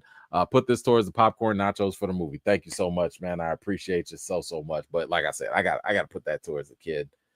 She going it's the 18th, it's the 18th birthday. What are you gonna do?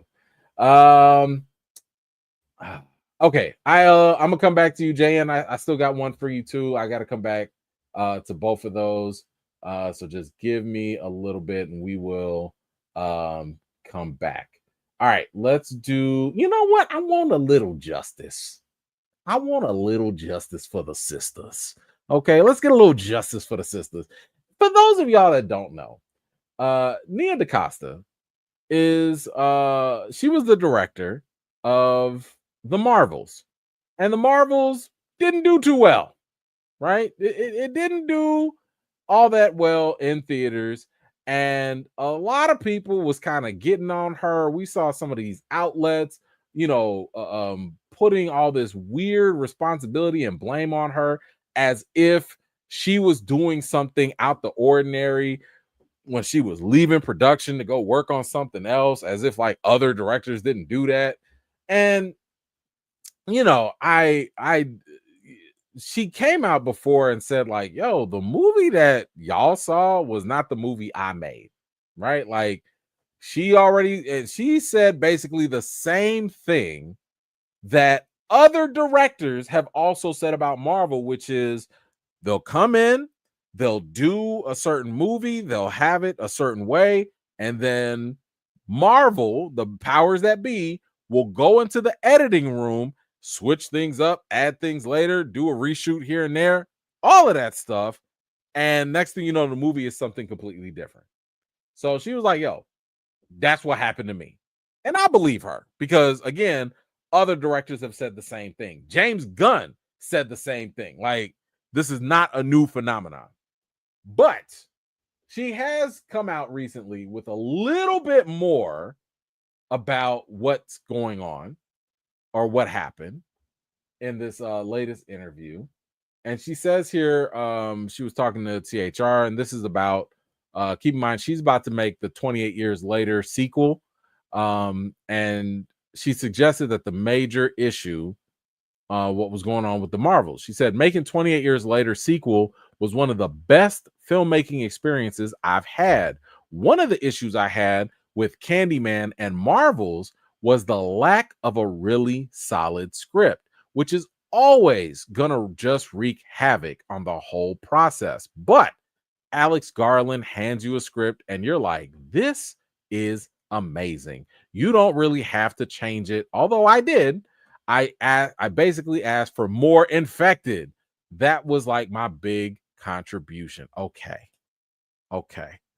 First and foremost, this is exactly what James Gunn has been emphasizing with the DCU. He's been saying over and over and over again, and I've highlighted this multiple times.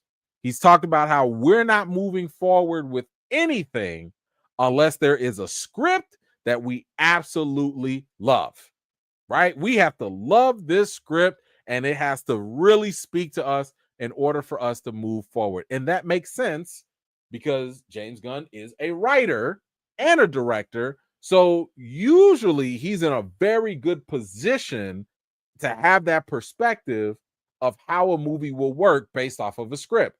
That's good. Now, again, that may or may not always work for producers, right? Producers may have that talent, but I think you probably want to trust a writer director more so than anything. So she's already saying, and here's the thing, Candyman was not that great. You know, I remember watching it and I was kind of like, meh, right? Just you know. And yeah, the writing was not all that good at all. So I you know, and I've also told y'all, this is what I've been talking about. Tell me I don't tell y'all this. Didn't I tell y'all every time you want to get the real story from any director, actor, you wait after the movie is done. You wait years after their contract is expired and the NDAs are over with. That's when you gonna get the real story, because I would not be surprised if, you know, we went back to early interviews with her and she's like, oh yeah, the Marvels, yeah, this is the best script I've ever read. Can't wait to tackle that. I would not be surprised, because you have to sell the movie. But now we can get the real nitty gritty truth. Okay, so I like the fact that she is basically calling Marvel out, like, y'all scripts were trash, right? I mean, I'm pretty sure I made a video about this. I'm pretty sure we talked about this when we heard some of the early elements that were going into the Marvels, and I was like, man, that sounds like red flag after red flag after red flag. Like, whoever was reading that, like, what? That's what y'all want? A musical? That's what y'all wanted to do with this? All right. Anyway, I am a little questioning. I'm a little cautious about what she said about Alex Garland. I now have an officially mixed opinion about him and his work. There have been things from Garland that I have loved, like Ex Machina, Warfare. Those movies were fantastic. And then there's the other stuff that he's made that's been kind of like, dude, what are you doing? He is a good writer, but sometimes he'll trip out on some stuff. So it's hit or miss with me on Garland. I'm hoping it's a hit with this 28 years later, because I hated that last one that we just got. I hated how it started off well. I mean, you could watch my review. The first half was great. Second half was trash. Just absolute trash. I did not like it. But she's saying that now she likes it. It's a good script. He is a better writer compared to the other people that, you know, she mentioned. So I'll give her that. She goes on to say here, I inherited an amazing cast. Then I was given the leeway to cast the rest of the film.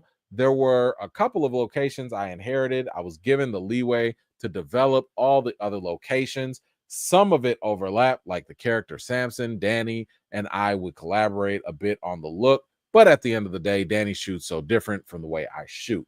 So what I love about this also, oh, by the way, of course, she asked for more infected. Good. Ain't no way you about to sit here and go to a movie called 28 Years Later in this franchise and only focus on one infected. What are you talking about? People go to zombie-like movies to see zombies. Okay, we want to see those zombie-like creatures, period. But everything she's saying here sounds like this is not how Marvel operates. So this is a low-key, passive-aggressive way of throwing Marvel under the bus. And you know what? Listen, call them out. Call them out if you need to, because if that's what it's going to take to help the industry change, to help Marvel change, maybe you can get better directors this way. Maybe when you listen to these creatives, these filmmakers talk about these issues, maybe you'll be like, hey, maybe we got to change our approach. So anyway, I'm glad that she's able to speak her mind. I'm glad that she's able to say her side of the story. Because again, I did not like the way that they were like throwing her under the bus, not Marvel per se, but just in general in the media. So I'm down with that. Happy for her, and shout out to her. So you guys let me know, how do you feel about DaCosta kind of, getting her say here, and what do you think about all this production stuff going on in the background? Let me know your thoughts in the comments. All right. Do we want to do more on bad stuff with Marvel? Yeah, well, I guess. Hold on, let's see.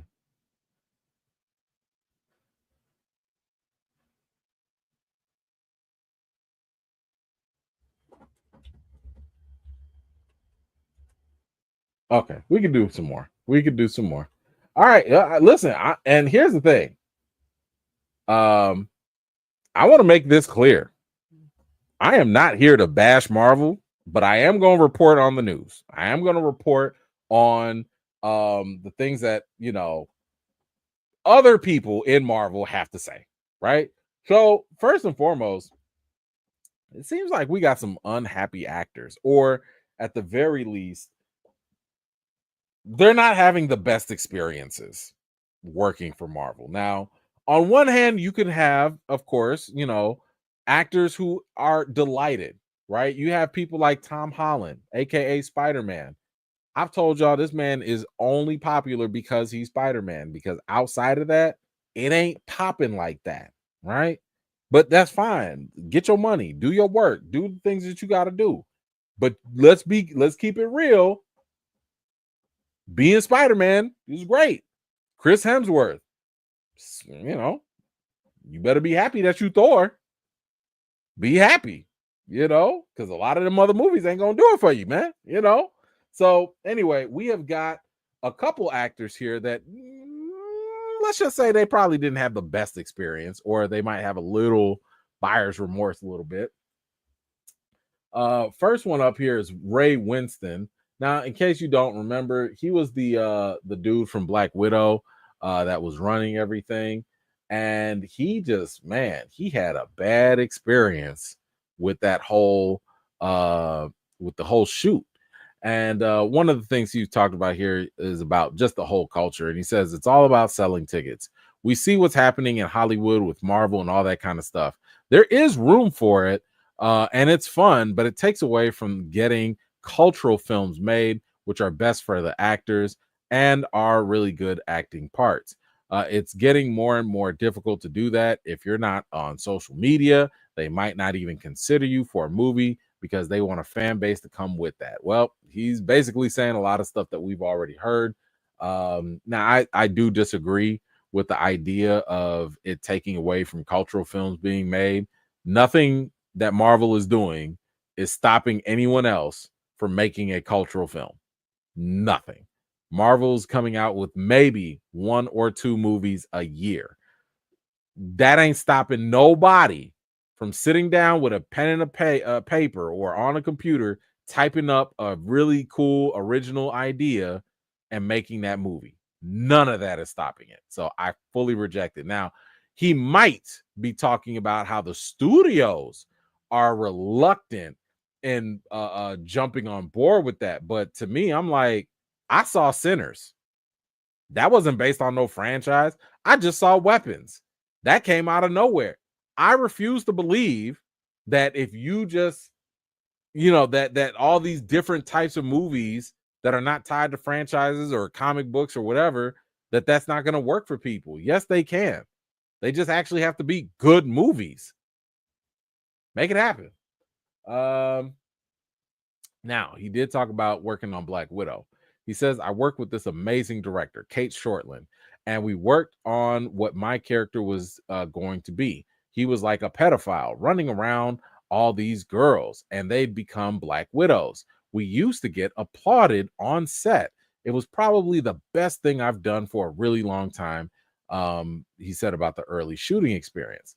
Then I come home after finishing the job and get a call saying we need to do some reshoots. I say, how many scenes? Kate says, all of them. So I said, you should probably just recast the role. But I was contracted, so I had to do it. I go back, they do all my hair nice, put me in a suit, and I couldn't do it. I'd already done it. I thought, I'm not doing it now. I've done it. That's how it's going to be.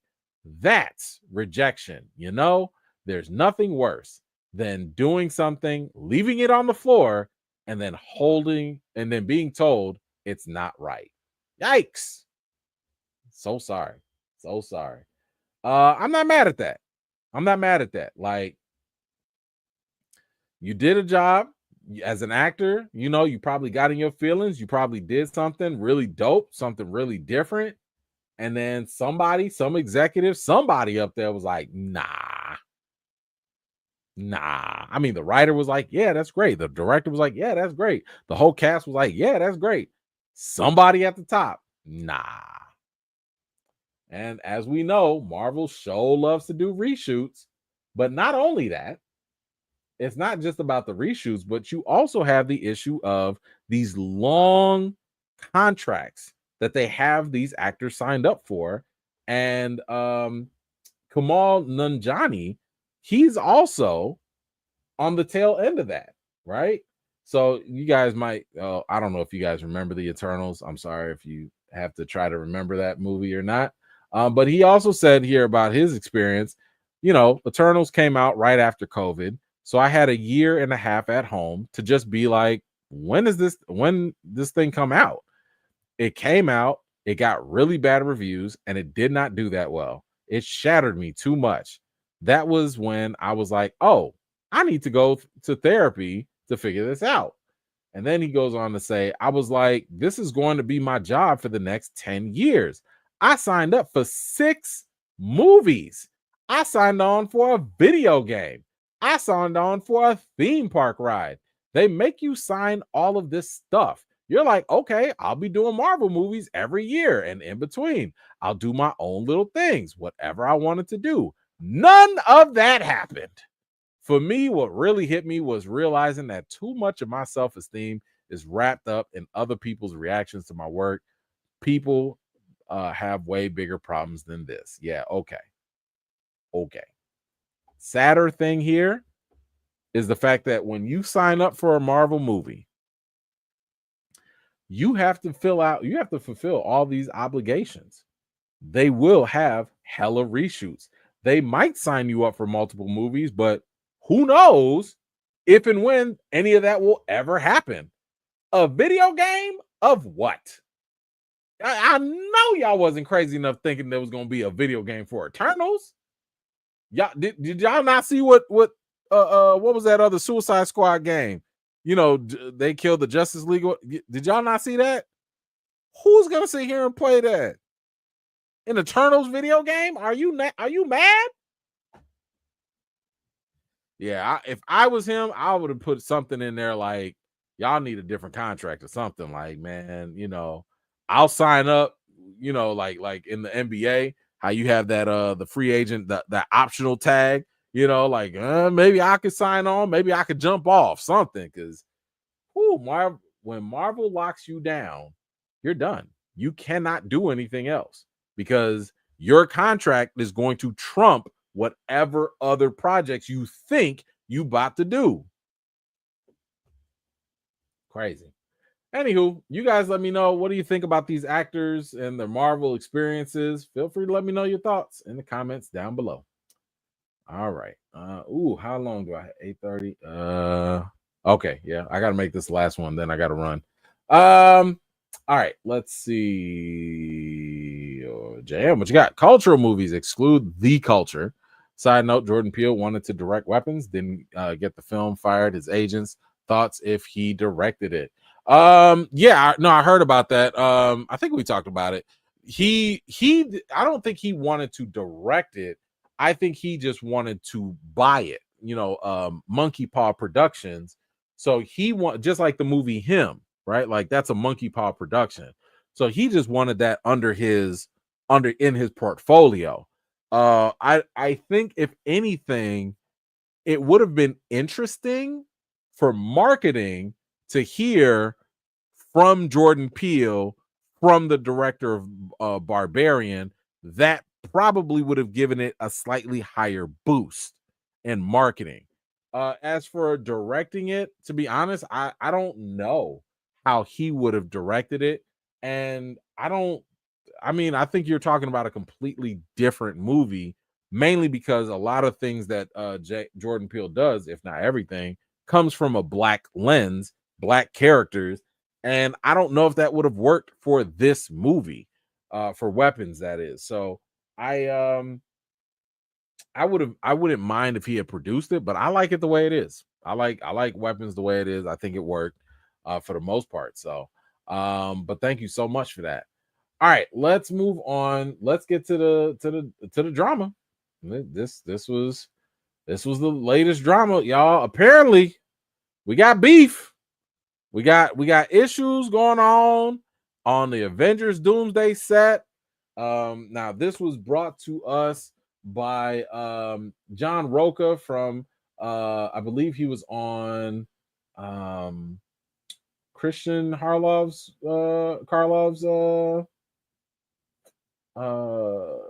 channel, if I'm not, Harloff, sorry. He was on his YouTube, on his podcast, and John was basically pulling some stuff out. He got his sources, and he was like, yo, we got drama on the set. So I think I have a clip here. So let me see if I can grab the clip, and then we can listen to it. Okay. All right.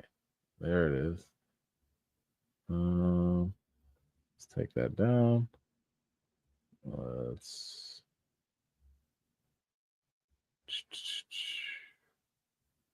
Where is it? There it is. Okay. So yeah, let's see what exactly they had to say. Do I have a better one? No. That as big as it can get. Okay. All right. Guess we'll do this. So yeah, let's see what all this drama is and what this is all about. Have heard that a clash between two particular actors became so heated that certain scenes involving their respective characters had to be altered or removed from the script entirely. Who are the actors that are fighting? Oh, I'm not going to say that. No, I do know, yes. And they are two pretty big actors. And apparently a comment, from what I understand, a comment was made in jest that was a bit too familiar because these actors didn't know each other that well and crossed the line. And one of the actors got really upset about it, confronted the other actor. Said it in jest, like publicly, or said it in jest, like behind the scenes? On the set. Okay. And that caused a big rift and battle. And I'm just going to leave it at two very outspoken actors went at each other. And from what I understand and what I was told, one of the actors Marvel said, we'll shoot your scene separately, or we'll shoot scenes without the other actor in it. Or we'll figure it out in some other way. And so that actor felt that the fact that Marvel was willing to make these concessions was enough, because they also told this actor that it was going to cost like millions of dollars to shoot scenes without the other actor. All right. So we got some clues. We definitely got some clues. For one, the fact that it's going to cost millions to not shoot with this other actor, we know that's RDJ. We already know that Marvel was willing to bend over backwards, no Vaseline, and said, please, RDJ, come back. We will give you a private jet We will give you a whole trailer park. We will give you whatever you want for $1 billion with some change. So we already know it's got to be RDJ, more than likely, as one person there. Now, the question now we can kind of narrow it down, because they said it was an actor that was not really familiar with RDJ like that. You know, or they didn't say that. I'm saying RDJ allegedly, right? And I think that narrows it down. Clearly, this was not y'all boy Anthony Mackie. It clearly was not Chris Evans. It wasn't Chris Hemsworth. It wasn't Tom Holland. You know, it's not the people that have been with Downey for years. It's not him. So it's got to be some of this new blood. It's got to be some of these new cats. Now, I'm thinking of 3 people,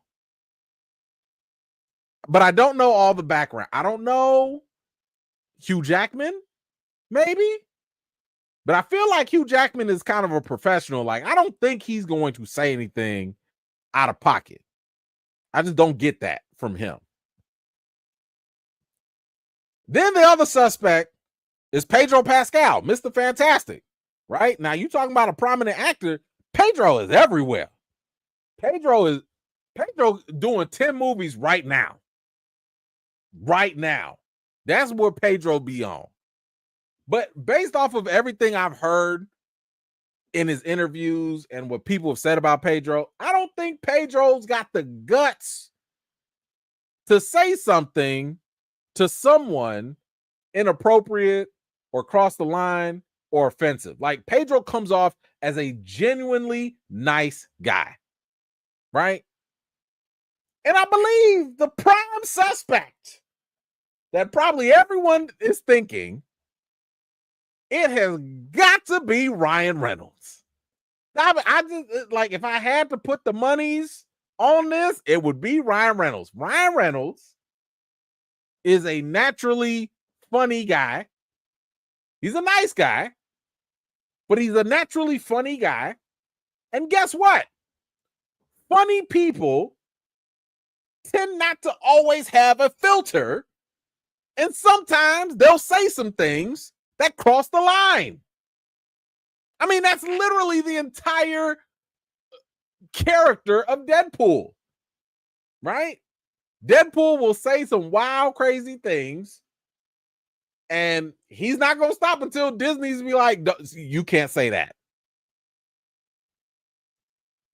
I would not be surprised if Ryan Reynolds came on set and was like, ha, ha, ha, here comes the diva.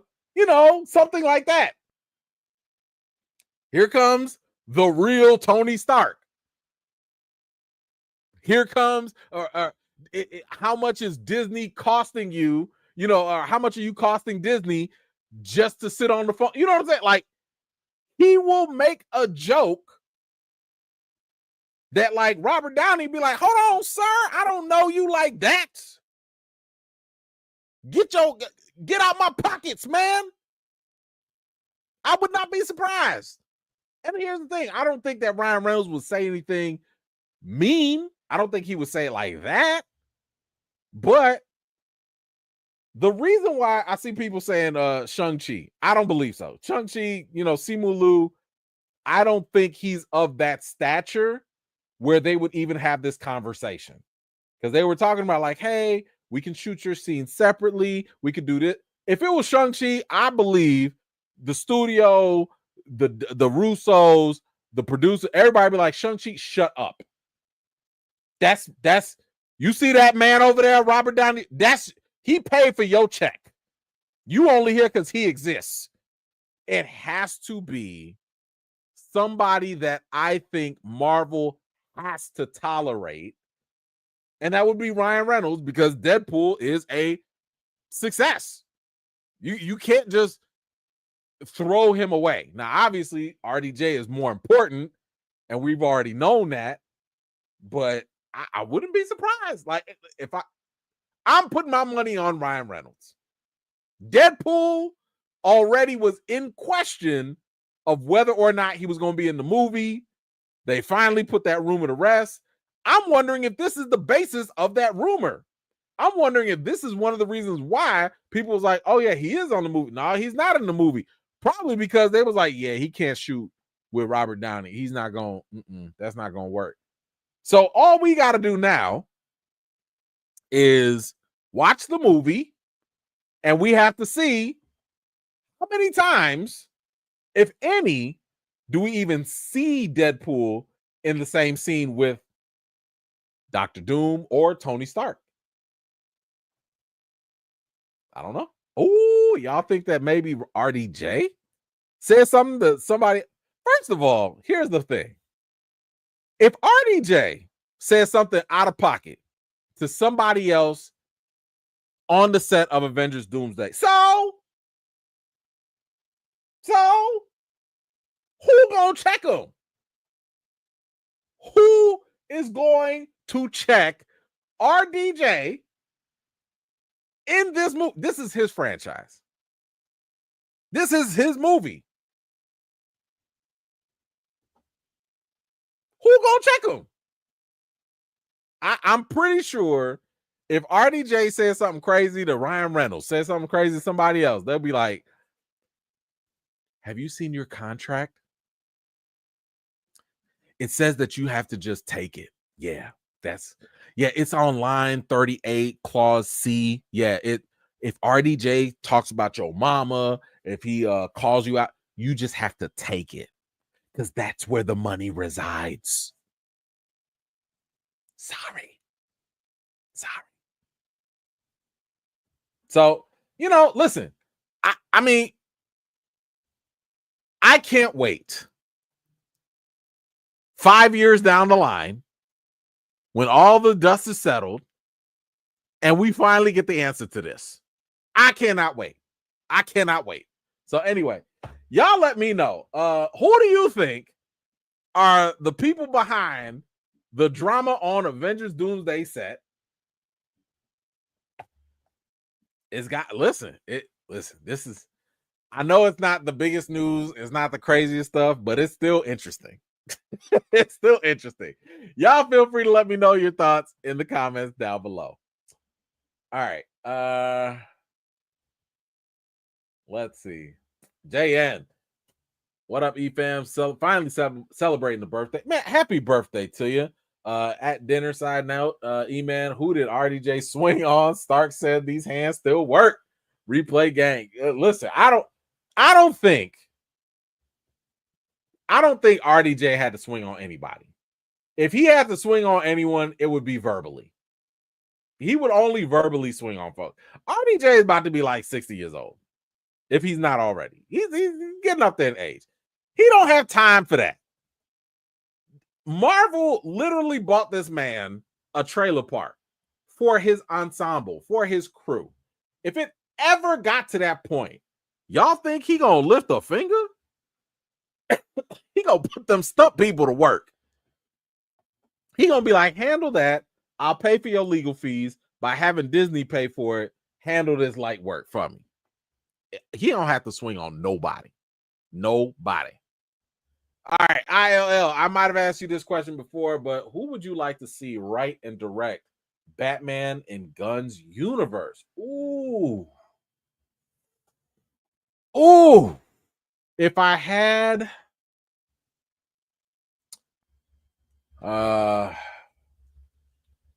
to guess off the top of my head, and it's only because I don't know.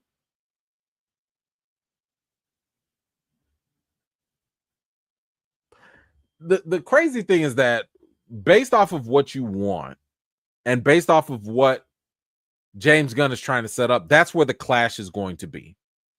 If you were to just ask me for a general Batman movie, I would want David Fincher to make that movie for me. I would love to see what David Fincher could come up with in a Batman movie that I think would blow us away. I think that would David Fincher to me is remarkable as a director, and I think that he would absolutely he would kill it. I think he would kill it. But if you're talking about somebody today that can also do what James Gunn wants, because James Gunn, I know he says that he doesn't want things to kind of feel and fit in his mold in a certain formula. Let me see. You know,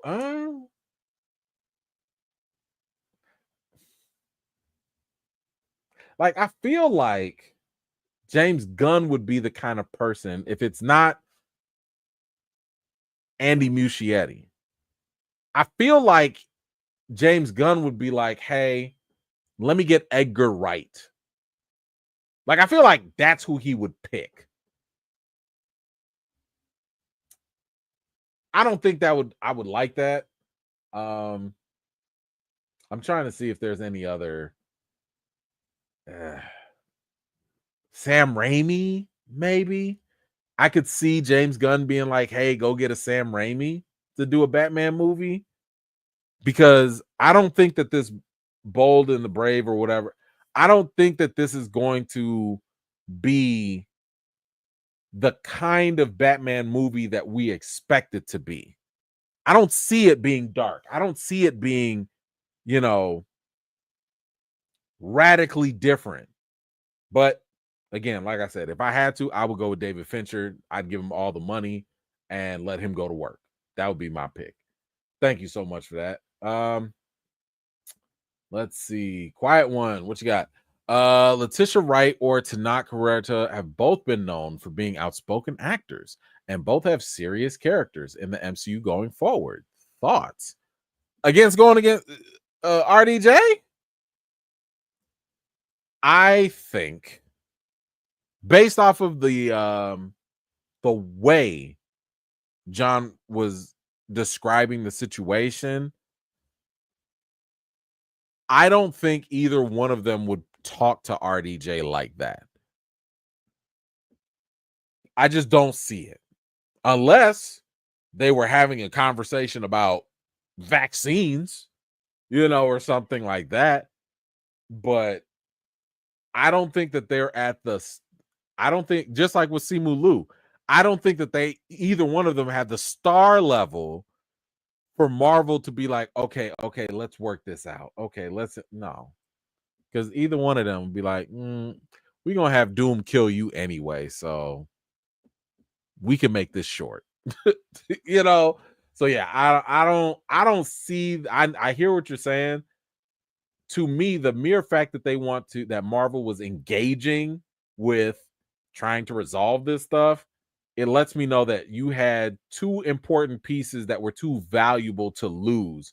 And I feel like those two characters and actors are probably expendable. Quiet One again, Chad Stahelski directing a Batman movie. That can work. First and foremost, I would not be mad if it was him. I think the issue I would have is that he would not be my first pick. And it's only because I believe having a great Batman film, you need something or someone that can hopefully make it a little bit more cerebral. I have not seen that from Chad yet. I've seen from Chad more action and the entertainment level, right? But I would want someone to give me something Nolan-esque. And that's why I was saying David Fincher, because part of, and I would also argue Matt Reeves did a good job with this too, with the cerebral element, because one thing that you cannot go into a Batman movie believing, you cannot think that it's got to be all about the action. It cannot be all about the fighting. That's superficial. And that is not what makes Batman Batman. What makes Batman work is the mere fact that it is all about mentally insane people. Batman is fighting mentally insane criminals. At the same time, Batman is also probably mentally insane as well. You need a director that does not forget about that and highlights both of those. And I'm not saying Chad can't do it. I'm just saying I haven't seen him do that, but I have seen David Fincher really tackle that element. So that's what I was just thinking. But anyway, that's a good Vanessa Kirby. That would be interesting. That's a good pick. That's a good pick. Now, I don't think she has the star power either. But at the same time, she is part of Fantastic Four. You can't get rid of Sue Storm. That's an interesting pick. I don't know how confrontational she is with people, but I like that. I like that. Denis Villeneuve, I was thinking about him too, but I don't know if he would fit what James Gunn wants. I don't think he would fit. But anyway. Did I get everybody? I think I did. Okay, guys, that is it for today. I want to thank y'all so much for taking the time to hang out with me. Like I said, we are definitely going to get back into doing some shows. We will absolutely 110% do Alien Earth weekly. I'm going to do my best. I don't think I'll have time on Sunday because, like I said, I got birthday dinner and birthday festivities to do. So I will try to do it on Monday and get us caught up by Tuesday. Please start watching Alien Earth if you haven't already. Let's do that so we can be caught up. And then we might also jump into Peacemaker as well. But yes, so we will get back on it in good fashion. But okay, guys, thank you so much. Oh man, hold on. Let me see. King Chad, what you got? Everyone remember to light a candle for Chad August 28th, please. And I get to see Ryan Coogler with your dad in September for a speech, and school starts Monday. That is amazing. Congratulations. I hope you have a great time. Yeah, that'll be really cool if you get to meet Ryan Coogler, man. Good stuff. Okay, guys, that's it for today. Thank you so much. I got to go watch Highest to Lowest. Hopefully I remember to even review it. I'll probably review it on the movieblog.com. But anyway, guys, that's all I got. Thank you so much. Remember, have a great, fantastic weekend. Wash your hands, wash your butts, and everything in between. And until next time, I'll see you guys later. Peace.